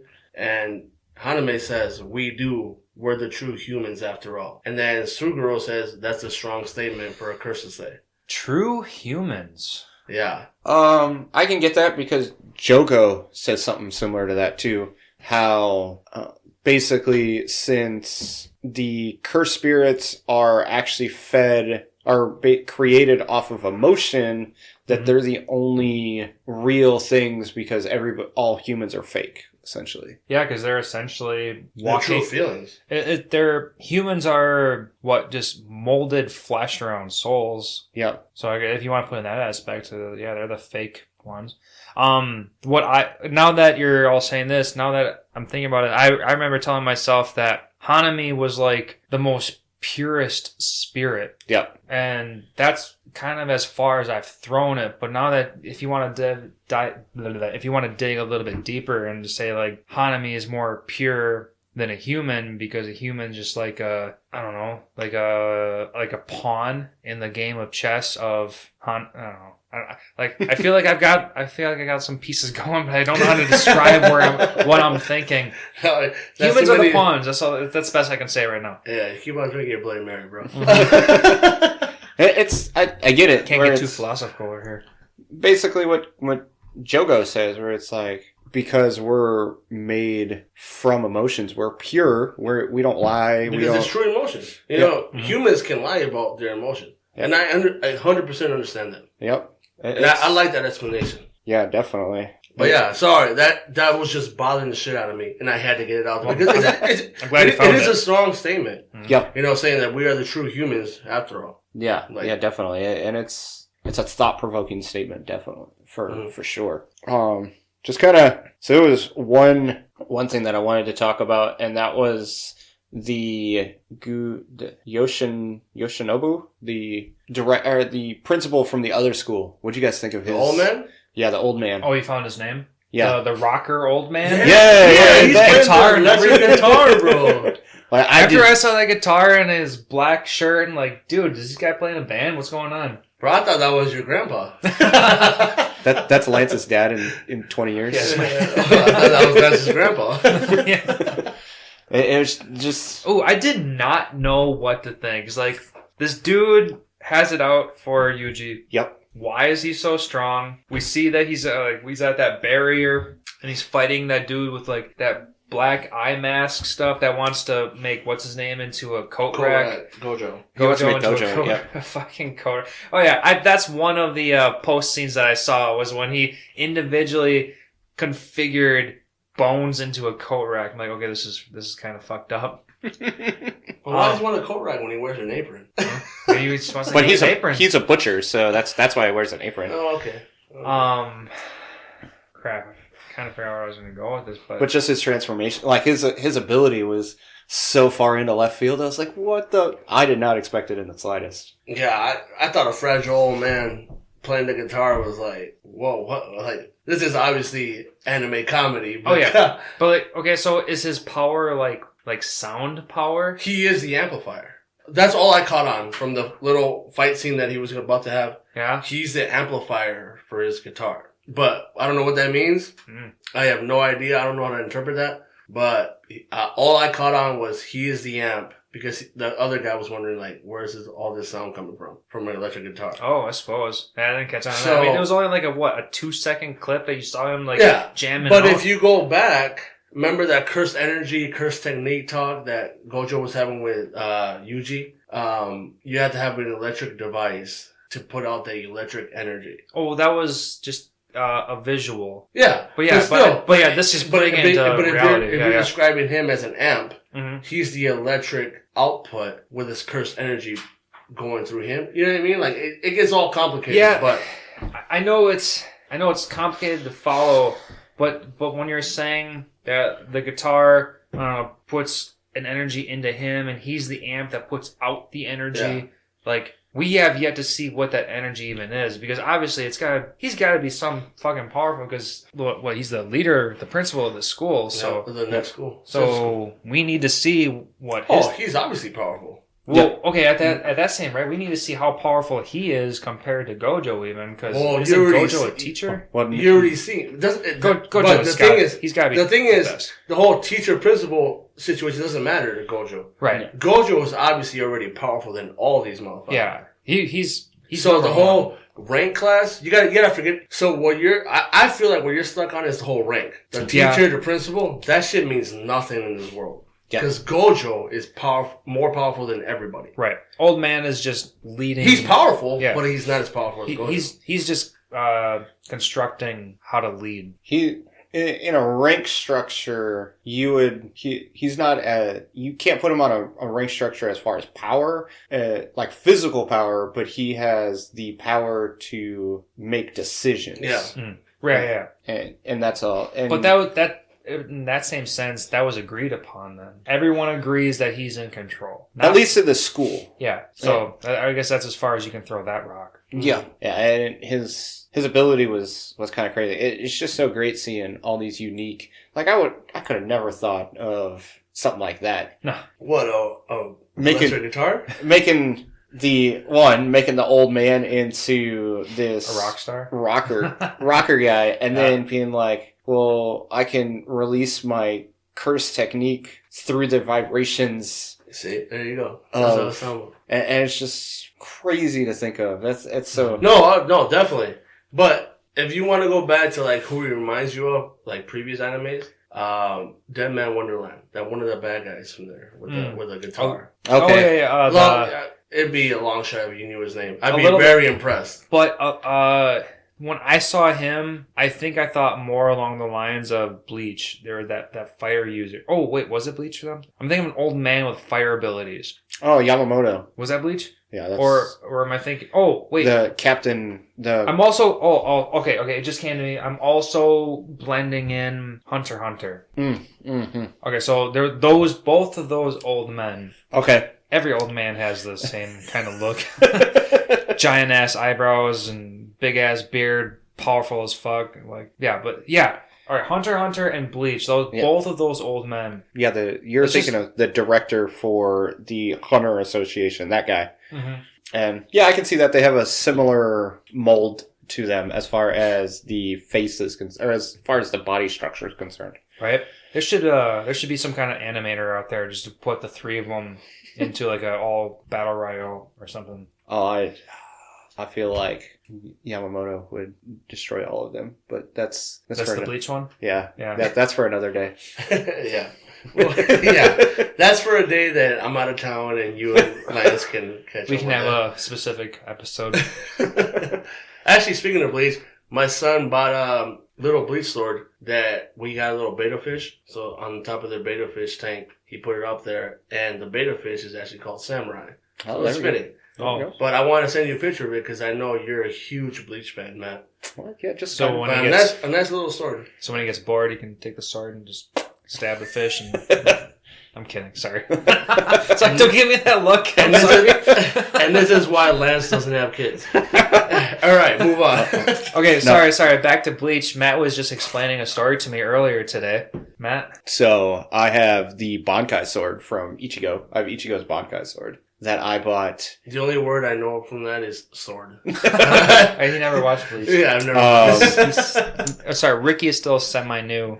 I'm the new guy. To put it in perspective, I have the Ichigo Holification mask tattooed on myself. So it's obviously I like Bleach. Wait, when'd you get another tattoo? The tattoo we got in like 2014. And was Justin Does? Yeah. That was a mask. Yeah, that's Ichigo's Holification mask. Yeah. You said you had a sword. No, I do. He owns a physical sword. I have the Bankai sword. Okay. Yeah. Too many Billy Makers. But yeah. You're calling me out. That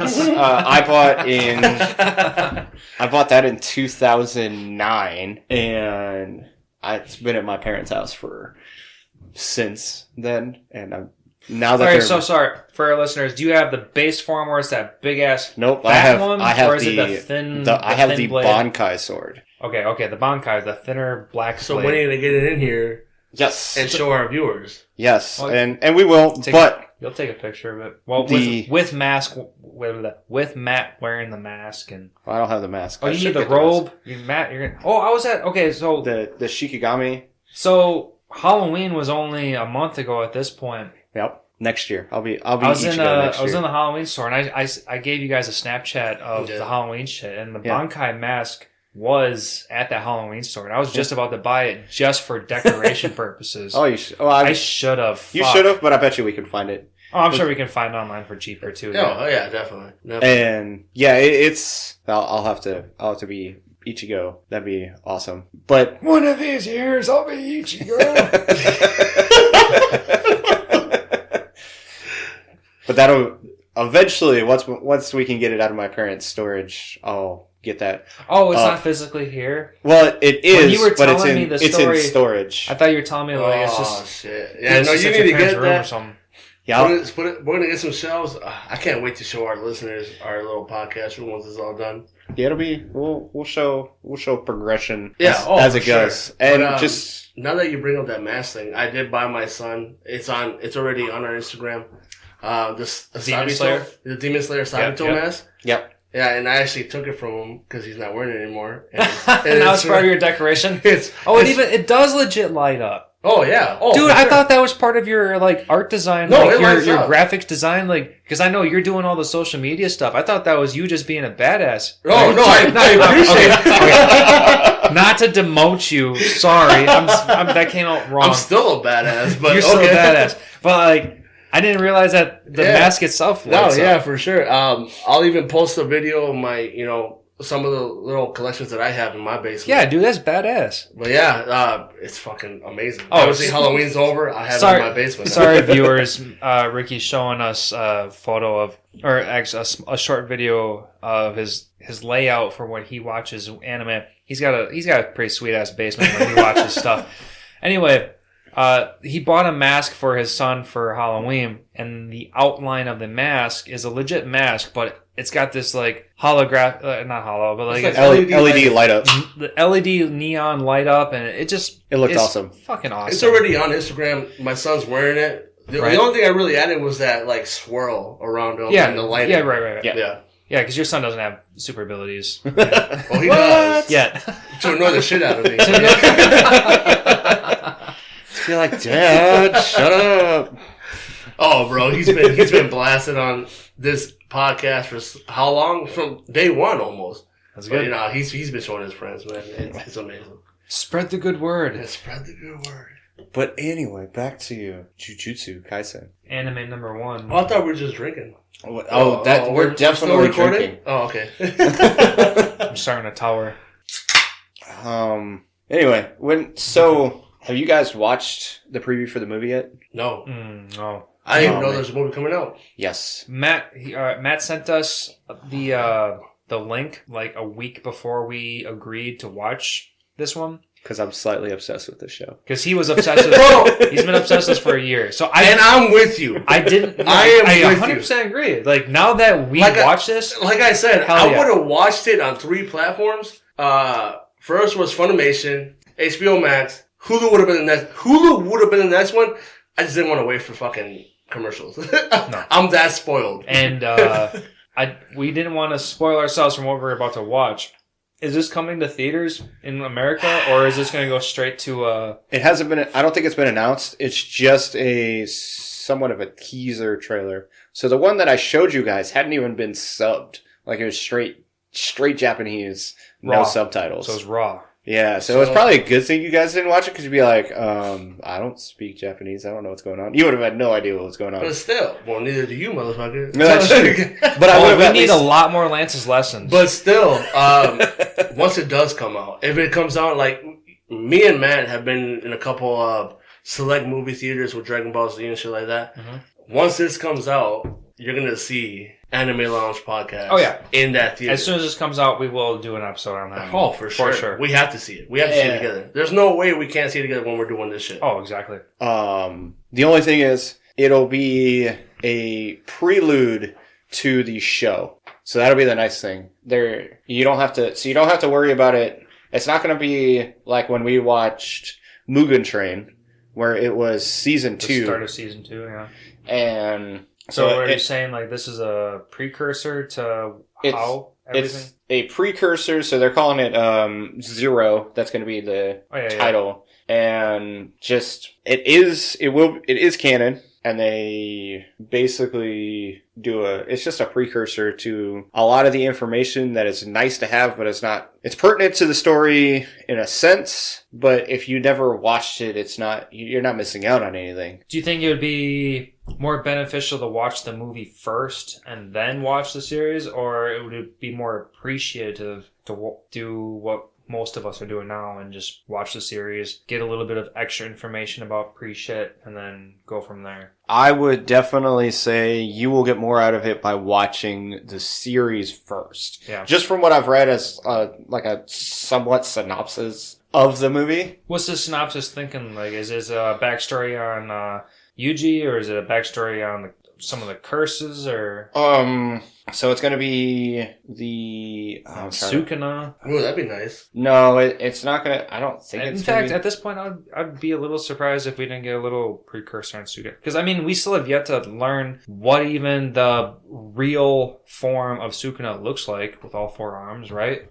Yep. That would be. This motherfucker has 4 arms. He's taking over Yuji. We have a little bit of backstory, but I want to know like a full backstory. Yeah, I want to know who he was. I at least want to know what he looks like. I like knowing everything. So who he was, how did he become the person he became? These tattoos better play a fucking role too, because don't take over Yuji and have these badass Mazuku looking tattoos. That's another thing I wanted to talk about. Those tattoos. Don't look tattoos. Don't look like these badass tattoos if your true body has nothing to show for it. Oh no, I guarantee you that's like what you see minus the 4 arms is what Sukuna looked like. Mm-hmm. So he had the 4 eyes, and then he had all those tattoos. Oh, you think he has 4 eyes too? I think he has 4 eyes. You guys see that pineapple on his ass? What? Huh? What? Damn. Ricky, you wrong site you're looking at. I just want to throw you guys off. Oh, okay. So it's gonna be. Hey, that's a little shout out to Adam Neighbor, old friend of mine, but yeah, good guy. Passed away. He has a tattoo on his ass. A pineapple. Oh, okay. Oh, you guys were talking about tattoos, bro. I had to throw you off. I was gonna say I don't remember anything along those lines. So it's gonna be the Cursed Child arc is the 0. So it's gonna be that could be pretty broad right there. What was the what you saw the trailer? What was the trailer showing? Trailer shows a lot of nothing nobody would understand really. Like it's just the artwork style. Man, I really hate you right now. That's fine. We had the opportunity to watch it. He sent us the link.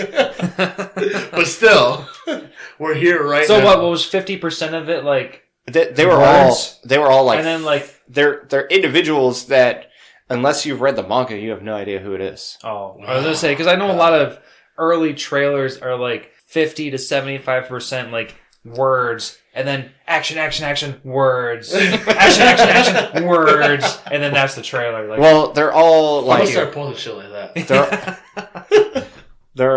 They're all like 15, 20-second trailers, so they're super short. Oh, so it's a short trailer to begin with. Yeah, so it's unless you 1 word action. Yeah, 1 word. Still 2 seconds of actual trailer. I mean, you see Gojo, so there's that. But that's really about it. Oh, but as long as he's still alive, I'm good.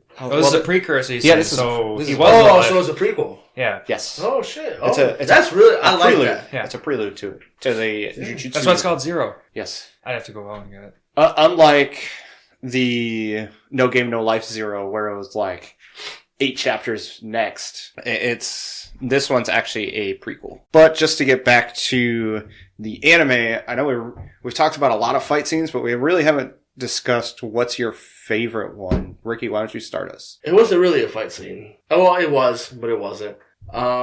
When Yuji and Todo started fighting for the first time, it was like, so for me, it was like a sparring match. Okay. And that I really enjoyed that because you really like they were talking through their match. They were like discussing kind of type of little things. It was a teaching session. Yeah, exactly. So that was my favorite fighting session. As a boxer, you're sparring with somebody. You can get a couple words in there, and they were still just going at it, and you can just see them physically going at it. No like powers, obviously super strength, whatever, but still fist to fist. It wasn't life or death. Exactly. I mean, they might have been on the borderline because Toto, that's kind of like what I was saying earlier in the episode where Toto was like my second favorite character because he was teaching Yuji how to bring out his better self and how to, bring him to the next level, which is like your catch line that you were saying earlier too. But yeah, just like you're saying. It's just one of the more hilarious parts was when Toto's stomping on his face and then he stops and kind of seems like Yuji wakes back up. He looked fucking dead. Yeah. There's blood all on that tree behind him. Like, dude, he fucking beat him to a pulp. And just, how dare you stomp on my face? You're going to make me more stupid. Oh my god, that was in my notes. I wrote that down word for word in my notes, but how dare you make me more stupid than I already am? Like, oh my god. I thought it lasts right away. I'm not that stupid.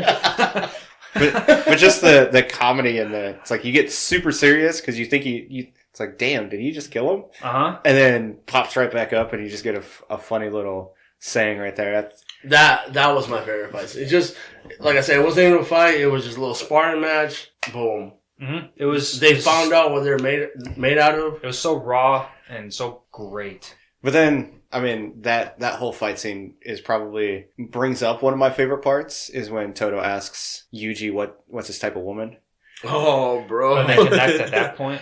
And just, he starts crying when Yuji tells him his type of woman. Oh, what did you say? Honestly, I like a tall girl with a big ass. I don't know if you guys saw, there's a meme out there. I like a tall girl with a big ass, and then there's the Titan. The female Titan. I have seen that meme. Yeah, that was pretty damn funny. And it just kind of reminded me of the scene from Step Brothers where it's like, do we just become best friends? Yes, bro. But it wasn't that comical, but it was that little tear from Toto's eyes. Yep. Like falling in love with his best friend. Yep. And like we spoke before, the fake flashbacks. Mm-hmm. I love those. Like I said, it was so confusing at first when you realize that he's imagining his perfect relationship with his best bro. And it was when he gets turned down, it's like, do you think that person that she likes was me? Tadaki? Yeah. Takadi? No, just the random girl in the. No, that was the same girl. Though. Was that the same pop star? Okay. Yeah, pop star is probably the best way to describe her. But just, do you think the person that she likes is me? No, bro. No, he's like, no, move bro. on, man. This is high school, bro. Being super real with them. I'm like, no, man. Yeah, that was great. That was honestly, as far as a non-fight scene, just comedic part, that was got to be one. In general, that was one of my favorite scenes. Yeah. Not serious, in a not serious tone. Yeah, no, I would have to agree with you. It's like we said before, this anime brings just comedy, seriousness. It brings up a whole bunch of different genres and different types of points, like lifestyle points. It's fun. It's relatable. It's fun to enjoy. Yep. It's just amazing. Yep. So that's my fight scene. Lance, what is your favorite fight scene? Mine was the one that I snapped you guys on Snapchat, episode 12, where Yuji, who's the dude with those bangs that witnessed that murder in the theater? Give me a second, I'll find it. Oh, that kid that was talking to that one girl. Yep. That kid was talking to Mahito. Yeah. So the kid, Yuji and that kid got super friendly, and they started becoming like pretty close friends. Yep. And then Yuji's explaining like, I don't ever want to kill somebody because if I kill somebody, then the next person I kill will be like, the emotions are just going to go down and down. Yep. Anything along those lines. And then when Mahito disconfigures that kid. Junpei. Yeah, there it is. Oh, there you go. And then he realizes that that Mahito fucked up his relationship with this guy. And then he just loses his shit. And then beats the living fuck out of Mahito because he is dead straight on killing this guy. Yep. And then when he takes him and he starts head bashing him like 3 times in a row and blood is gushing everywhere. I'm like, that is the raw power. And oh my god, that's why I stopped that scene and I recorded it. And I'm like, I needed to show. This is an adult scene. Oh my god. Yeah. Like, oh hell yeah. That was such raw emotion. Like, that's what turns someone into I mean, I don't want to like encourage bloodthirst killers and all that stuff, but that's what you want to see in an anime. Like, dude, just raw power. Mm-hmm. Oh my god. Episode 12, that's what did it for me. Full express emotion, man. Mm-hmm. Yep. Yeah, he was fully. You can tell Yuji. Obviously, you can tell he's sympathetic. Yeah. Empathetic. Empathetic. There you go. And Both. He could just, like, they became best friends from, like, the get-go. Yeah. Straight out the fucking gate. They connected off of, like, movies and stuff because, obviously, Yuji was watching movies under his training. And they wanted him to basically be a spy, but with Yuji, he's pure-hearted that he can't really be a spy. Like, he literally became friends with this kid. Yeah. And that's why he got so involved and so... Yeah, that kid was dead set on, like, helping destroy anybody, and then he found friendship out of someone who was supposed to be his number one enemy. He was like, oh, dude, this dude's my friend. Yeah, and just you can tell that Yuji he'd rather just be friends with everybody. Like, he just make everybody's life better is what his goal is. Yeah, that was his deal. Because in the beginning, when instead of being on like the track team or anything else, he's like, no, I want to be, what was that club? The paranormal club. The paranormal club. He's like, I want to be on the paranormal club title, but because they only have 2 members, and according to the rules, they have to have 3 members. So I was like, fuck it, I'll be in this group because they needed people. Yeah, like you can tell how selfless he is just from the beginning. It was But to back up a couple seconds, like Yuji's whole deal is he wants to make sure that everyone has like a proper death. Yeah. And because that dude was disfigured and turned into a curse, he didn't have his proper death. And you're watching this episode right now, Ricky, aren't you? Yeah. Like right now he's like choking the shit out of this curse and like he's like saying like please kill me or whatever, and he doesn't want to kill any of these curses because he's sympathetic and he doesn't right there. Like, man. Yeah, he doesn't think of them, especially at that point, he doesn't think of them as curses at all. He thinks of them as people, like non in this case evil, like they're just trying to live their lives, and he comes to find out that they want to fuck the world up essentially. A lot of good animes most of the time from what I've seen. Obviously I'm still pretty new to all this. They really have like sympathetic people, like the main characters, like Tanjiro from Demon Slayer, like he's, you know what I mean? He's number one when it comes to sympathy. This fucker's crying on everybody's shoulder. But yeah, like I love that.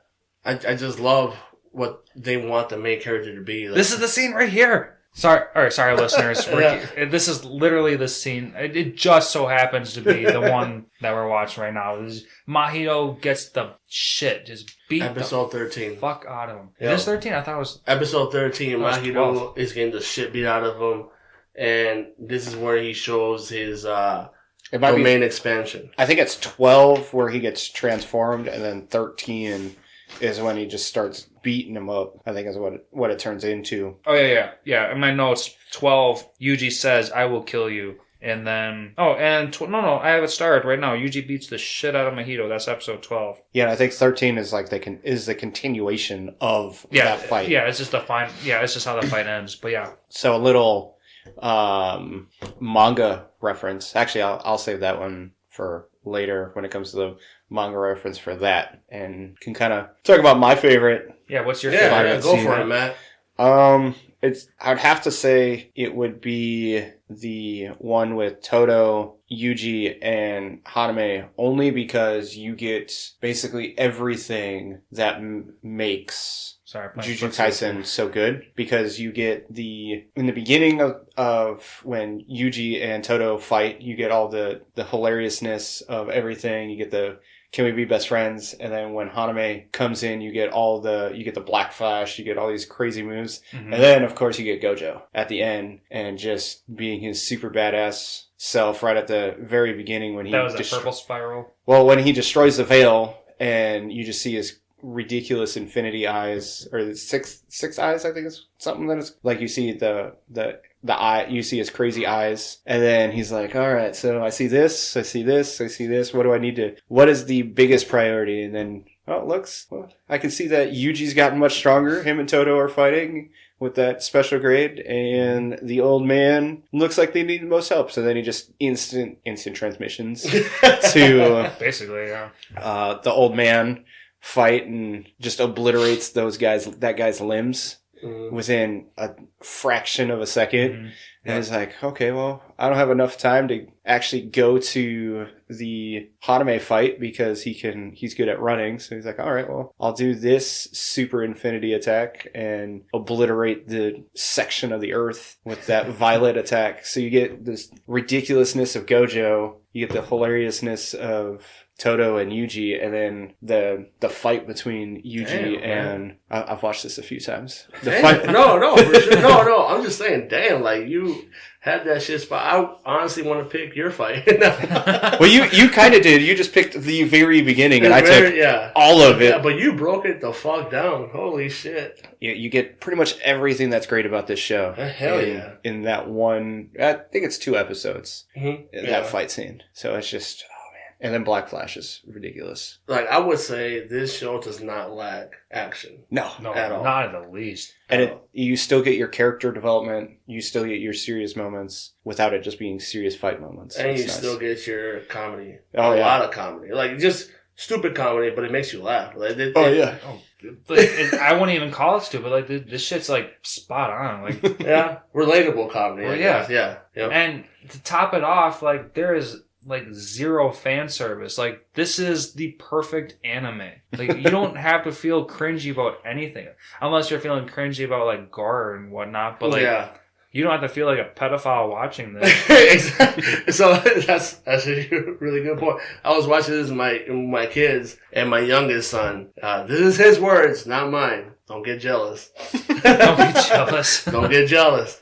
My youngest son, he was saying that he's Yuji, and I can see that because he is like fucking crazy like him.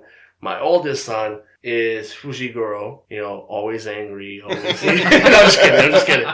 Damn, that's number 2. Always that intensified, whatever. And then he was also saying that supposedly I'm like Gojo because I teach him a lot of shit. I'm fucking honored. He said it's honored. Gojo. So you gotta take a pride. Hell yeah, I'm Gojo. But like you're saying, like, it's like I can watch this with my kids. Yeah, I can watch it with my kids, and like they appreciate it and they understand. Like, okay, we're watching something that kind of describes. He thinks it describes our family a little bit. Yep, but. Yeah. I don't have to be worried about like fucking fan service popping up. Mm-hmm. Like I don't have to be cringe. Like, okay, can you watch this scene? It's a little gory, obviously, but I feel like my kids can handle it. Yeah. My boys can handle it. Yeah, and at this point in our lives, 2021, insensitivity to gore is like it's natural. 100%. Yeah. God damn. That's our second high five last. We had an high five off air, but just like he won't understand the philosophical points to the show, but it's fine. Like it's short enough where if he misses it, he missed it. Whatever. But he's still enjoying the whole storyline. Yeah. This whole anime. Yeah, definitely. So Lance, you had mentioned how this is such a top tier anime. Let's kind of, where would you, as far as your all time favorites, where would you put this? All time favorite? Honestly, like I was saying earlier, in my heart, Yu Yu Hakusho is always going to be number 1 because that was the one I obsessed about. That's the one that truly got me into anime. So I can never surpass Yu Yu Hakusho. Mm-hmm. But Jujutsu, fucking most definitely. This is without a doubt my second favorite anime. Okay. At this point in time. Like it's so perfect. Okay, cool. What about you, Ricky? You guys know Full Metal Alchemist will always be my number 1 pick. Yeah. And Demon Slayer caught up there, Yeah, that's a very close one too. I've always said Demon Slayer, since we started all this, Demon Slayer has always been like, oh shit, it's on my queue. When it's on my queue, it means something. Right? So it's on my queue. But to be honest with you, like I said, bro, I watched this 2 times in 1 week. Yeah. I would have watched it 3 times. I probably watched it 2.5 times. I would have watched it 3 times on 3 different platforms if I didn't want to wait for commercials. But this is most definitely my number 2 all-time favorite anime. Okay. I really appreciate it. And I really appreciate you, Matt, for suggesting this anime. Well, I'm glad we were able to do something like this because, I mean, Lance, I told you about this a year ago, and you're like, it's on my queue. I'll watch it eventually. Yeah. Well, this is a little over a year ago. Me and Matt are just talking anime before we even fully launched our podcast, and Matt's just suggesting different animes to watch. I'm like, yeah, this is a good one, but in the meantime, I was trying to catch up on old school anime because I skipped on a lot of old school anime. Yeah. And damn, I was missing out. Hell yeah. Well, not really. We caught up. We're caught up. We are. We're caught up now. We're waiting. We're waiting for more. Yes. Don't want to wait. Matt, well, you're the anime guy, bro. Like you're the extreme anime guy. What do you rank this? So the easiest way for me to rank things is in terms of generational stuff, because as Lance was saying, like Yu Yu Hakusho will always have a special place for me because it's one of the ones that I remember the most growing up on. That and Inuyasha and Dragon Ball Z, like those are the 3 I started with. Mm-hmm. And Inuyasha's good, it's got its moments, and then after that I started watching Bleach, and Bleach is up there too. Bleach is definitely one of my all-time favorites. The only problem is some of the, especially later on, the filler stuff, like the Soul Society arc. That will probably be one of my all-time favorite arcs just because of Ichigo's Bankai is up there with Goku turning Super Saiyan for the first time. Like the first time I saw Ichigo go Bankai, probably one of my favorite moments. Just like the first time I saw Goku go Super Saiyan. Yeah. That was just like raw. That's a monumental moment in anime. It's yes. That limit breaker. That's what brings everyone in. And... Yeah. But after the Soul Society arc, I mean, I still really enjoy Bleach, but it's got a lot of filler. And obviously I've read all of Bleach, so I liked it. All like 400 chapters of Bleach. I really liked it. I can't wait for the 1,000-Year Blood arc to come out next year. But that's a next, another conversation. I'm right up there with you. I stayed up to Bleach all throughout the Japanese stuff just so I can stay literally up to date. Yep. And as soon as Blood Arc comes out, I will watch that. Yep. And as soon as we do an episode on that one, which is inevitable. Yep. Can't wait for that one. I mean, I'm sorry for you, Ricky. Like, no. You guys are good, man. You guys are definitely good. Trust me. We'll see how that one plays out, but it might be one of those. Maybe we'll break your legs so that you're not able to work, so you can sit down and watch all 300 some episodes or so. There's like 200 or so, but I mean, I do have. You can just give me a bottle of tequila, and like I'll be gone for the day. But break my legs, why not? Shit. Yeah, just so you don't have to worry about work. So that's my angle. If you do choose to want to watch Bleach, I do have every episode. I have all the box sets. I have no doubt. Trust me, I have no doubt. But to go back to what I was saying, so Bleach is definitely one of my favorites, and as we said earlier, or as I said earlier, I have a tattoo of Bleach, so it's obviously special to permanent. me. But this is probably I'd say probably top 3. Mm-hmm. It's one of those I can as long as it stays on the path that it's going, I'll keep watching it. Oh yeah, I will. Yu Yu Hakusho I can keep watching. Bleach I could keep. Well, I haven't rewatched Bleach in a while, so I might have to do that. But I did rewatch the first 40 episodes of Bleach. It's a little cringy after knowing what you know. Yeah. But at the same time, it's an older anime, so you can still accept what it is. The Soul Society arc will definitely be a top tier arc no matter what. But this will be one of my favorites, especially when it comes to new stuff. I enjoy this more than Demon Slayer. Like to put that in perspective. I would say that definitely. Too. And to put it in perspective, I don't know if you guys remember from when we did our Demon Slayer our podcasts. I read all of Demon Slayer. Like I already know everything that happens. I can't wait to watch it. But this is to kind of go into the manga thing. I finished the manga or finished up to season 1 of the manga, and I'm like, man, I don't want to stop. I'm gonna keep going. Like I want to know what happens next. So let's just start the manga deal. Yeah. All right, manga minute or manga mentions. Manga mentions. NANI?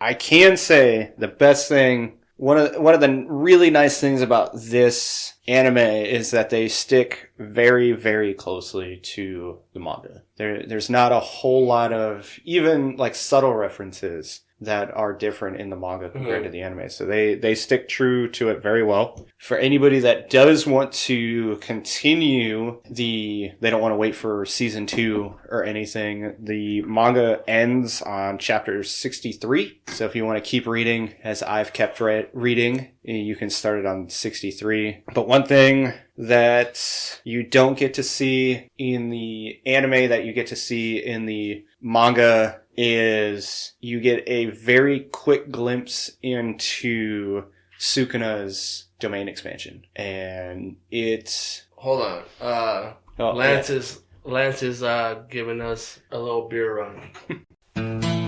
BEERRUN, beer run. Alright, now that Lance is back with our nice little beer run we got going on, I can go back into some of the differences into the manga. One of the major differences, it's really short. It's literally one page. You get to see Sukuna's domain expansion. And Ooh. Yes. Was this expanded beyond his like little throne deal? Because we see that what's his name taps into Sukuna's domain. So when he has the fight with Mahito, when Mahito goes back into the soul, he goes into his domain expansion, and it's called demonic ferritory. And yes, that's literally, so you see Mahito go into Sukuna's area essentially Accidentally. Yeah, when Mahito's in his own domain territory. Oh yeah, because he's touching Yuji's soul. He touches Itadori, and then Sukuna goes, "All right, that was strike 2." Mm-hmm. Domain, such a badass moment. Domain expansion, his demonic territory, and then it's like the cutscene into Mahito basically like, "Fuck, that was a terrible idea," and so you don't actually even get to see anything. You literally just see demonic ferritory, and you see like it's almost like a shrine and a bunch of skulls. Oh, actually, yeah, that was in the anime. Was it in the anime? So yeah. Because Mahito's talking to him while he's on top of the shrine of skulls, and he's sitting in a chair. Like, so he's always in that, but in the manga, he's actually like right in front of Mahito and says domain expansion, and then it brings off. I know what you're talking about. Yeah. You're talking about that little like skeleton scenery, like where he's sitting on the throne. When he's sitting on the throne. Yeah, that's not the domain expansion. He's talking about in the anime. They actually do show, which I kind of felt like he might have more types of domain expansion because they show him in front of a shrine. Yep, and like it's like. I don't even know what to call it. Because him and Yuji are fighting inside of his mind in that throne area. And like, there's those bridges that they're fighting on, and they're breaking shit. That is Sukuna's. I don't want to call it a territory because it's not his domain expansion, but it is Sukuna's territory within Itadori, and he actually says domain expansion. Okay, so he brings it further. He brings it beyond. Now, they might reference it in the anime. I'm pretty sure they do, but they don't actually call it out. Sukuna doesn't call it out in the anime, so you don't really know what it is. And that is him bringing forward his domain expansion, which I 100% hope we get to see in season 2. Absolutely. Absolutely. But I will say this. I was a little, what's the word for it? Underappreciated? Or not underappreciated. Disappointed? Disappointed. There you go. God damn. Yeah. God. Too many beers. Disappointed that he actually showed his domain expansion on Mahito. You know what I mean? Like, why would you have to show him? Just to show him the difference in power between Mahito and... Because he gave him a warning. Yeah, but still... You fucked up, now I'm gonna... Sukuna has this much power. Like, he just literally wave his fingers. But I'm pretty sure Sukuna knows that he's within Mahito's domain, so he wants to be like, all right, now you fucked up. This is what a real domain... To overwhelm his domain. Okay. Yeah, it's like... But then again, actually, never mind. Because the reason he's there because Yuji broke into the domain. Yeah. Yeah. And then, honestly, I did bring up Gojo Attack, where it's slightly different. So in the show, in the anime, they call it purple, but in the manga, they call it violet. Mm-hmm.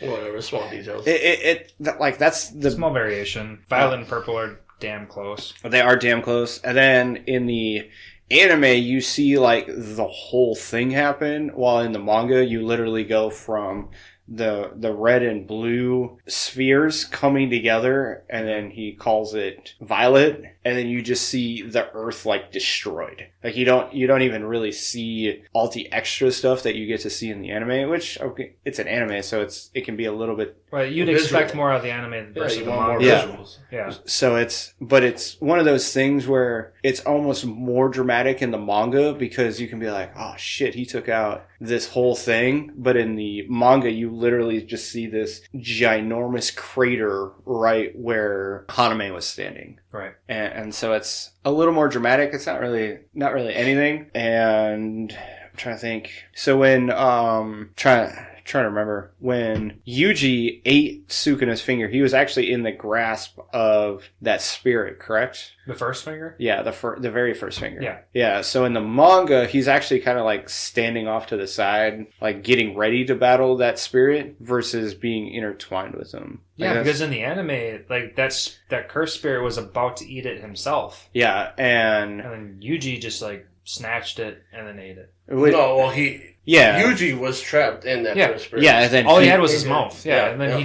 just so happened to grab it. So in the anime, it basically like manga? Yuji in the manga, sorry. Yuji and the cursed spirit are in two different places, and the finger is up in the air and just kind of happens to go where Yuji is, which again, it's essentially the same thing, but they're not intertwined with each other. Right. It's not as dramatic as the anime was. Yeah. The timeline. So how long Yuji is quote unquote dead for is 2 weeks. Sorry, not Kusakage. So when they first meet Kusakage and the female and Yuji dying, the female, and Yuji dying is 2 weeks. So they've only known each other for 2 weeks at that point. Oh yeah, they mentioned that in the anime. Do they? Okay. Yeah, I mean, because she's like, I didn't even know him 2 weeks ago. Yep. Yeah. Oh, okay. So that was and then they go more in depth about the planning on the tournament, like that free for all tournament. Class 1 versus Class 2. Yeah, they go in depth a little bit more, but it's not really. You're not missing out on anything. Like they just go over their battle plans a little bit more in depth, but you're not really missing anything. Yeah, because in the anime they were already like expecting everybody to go after Yuji, and like they had very minimal. Yeah, it was plan. Just kind of like a, hey, we thought you were dead, so we made a plan, and you're an extra, so go do extra things.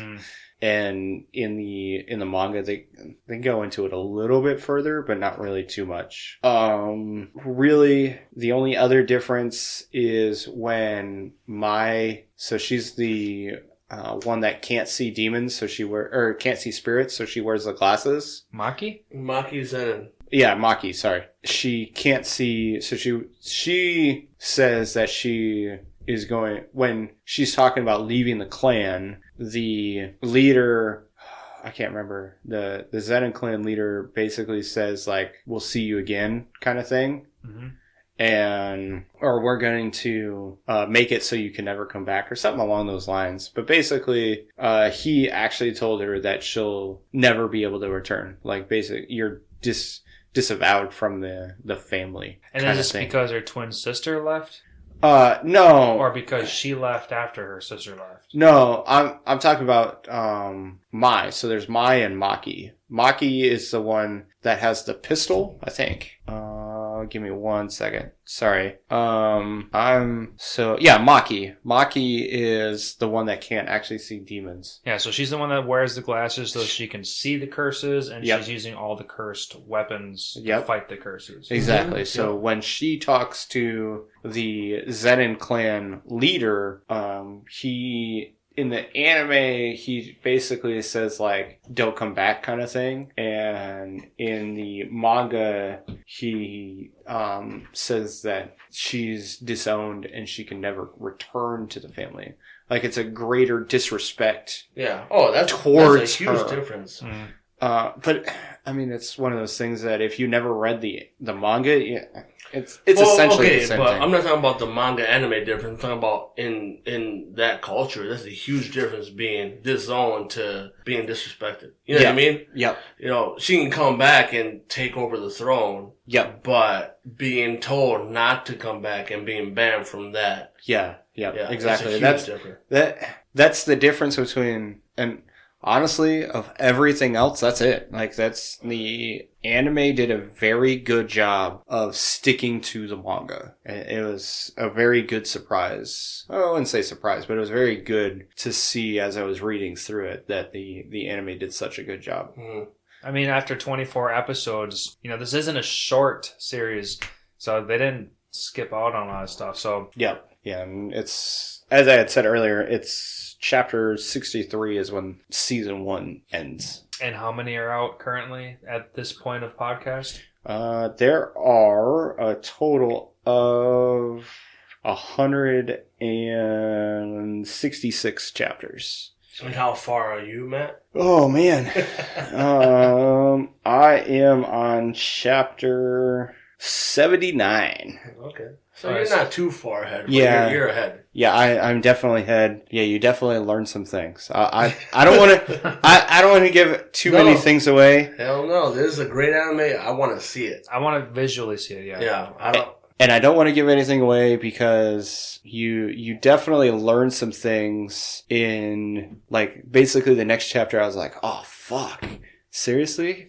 Like, so I'm really looking forward to it because it's gonna be you're gonna get a little prologue stuff that kind of helps tie everything in, and oh man, I'm looking forward to it. Mm-hmm. I'm really looking forward to season 2. Unfortunately, as of the day we're recording this episode, season 2 hasn't been announced. Nope. But I mean, Jujutsu Kaisen is so popular right now. Like, there's no way you're not gonna have a season 2. Like if you announce a movie, there's no way, like a prologue if they have movie. enough funds to make a movie, of course they're going to release season 2. Honestly, I want to be so bold to say as, you know how Demon Slayer took over the whole world? Yeah. It took over the whole post office and everything. I want to be so bold to say that this will be over Demon Slayer. You think it'll make more money than Demon Slayer? I hope so. Because... Ooh, I don't know. This is what I'm saying. I hope so because it really is that great of an anime. It all depends on the viewers to see what we see. You know what I mean? Demon Slayer generated all this money, all this, everything. Mm-hmm. It's a great anime. I'm not downplaying Demon Slayer. I still love this anime to this day. Yeah, it's still a top tier anime. To be honest with you, I think this anime is a little bit better. Yeah, I agree. And it should get that respect and that post office money that Demon Slayer got. And I almost feel that, like, the lack of communication I'm seeing, like, on the internet, it's almost feeling like it won't reach that same quality. Exactly. And that's what I was feeling. And it sucks. And because Jujutsu is better. It is. I honestly think it's better. I love them both. I'm not downgrading Demon Slayer, but Jujutsu is way better. Just more depth to it. Yeah. More well-rounded. Yeah. Like we said. Just more well-rounded. I hope it gets... Even if you want praise it deserves. Even if you want to throw in a quick little jab, Demon Slayer's manga is done. Yeah. Jujutsu is still going on. Jujutsu is still going on. And when we say it's better, we're comparing like 1A to 1B kind of thing. Yeah. We're not. Yeah. These guys are neck and neck. Yes. Like these are I can't emphasize enough that these guys are top tier anime. Yeah, definitely. And it's going to be one of those things where as you were saying, it's just both of them are really, really good. And it's going to be one of those things where if you like a little bit of column A, you're going to like Demon Slayer. And if you like a little bit of column B, you're going to like Jujutsu. Mm-hmm. Like it's one of those things where it's just a preference thing. Yeah, and I guess the only thing that would separate the two is the amount of gore, the amount of blood that Jujutsu offers. Like the more mature audience will like the Jujutsu. Yes, definitely. I just hope everybody gives it a chance. Watch this and just let us know what you guys think. Because honestly, that's what we need. But yeah, no, honestly, like I said, like we all said, we honestly believe this is a great anime. It should be. Hopefully it gets the praise that it does get and beyond, post office and everything. But I'm pretty sure that's all we have to say, man. That's all we have to say about this anime. Yep. Please keep following us, Anime Lounge Podcast on Facebook, Instagram. Follow, subscribe. Let us know what we're doing wrong. Let us know what you guys want us to hear. What else you guys want us to say. Even post up what animes you guys like and don't like. And then let us know what you guys want us to do in the future. But that's it. Anime Lounge, thank you guys for listening. This is us, and we're signing out. Appreciate it.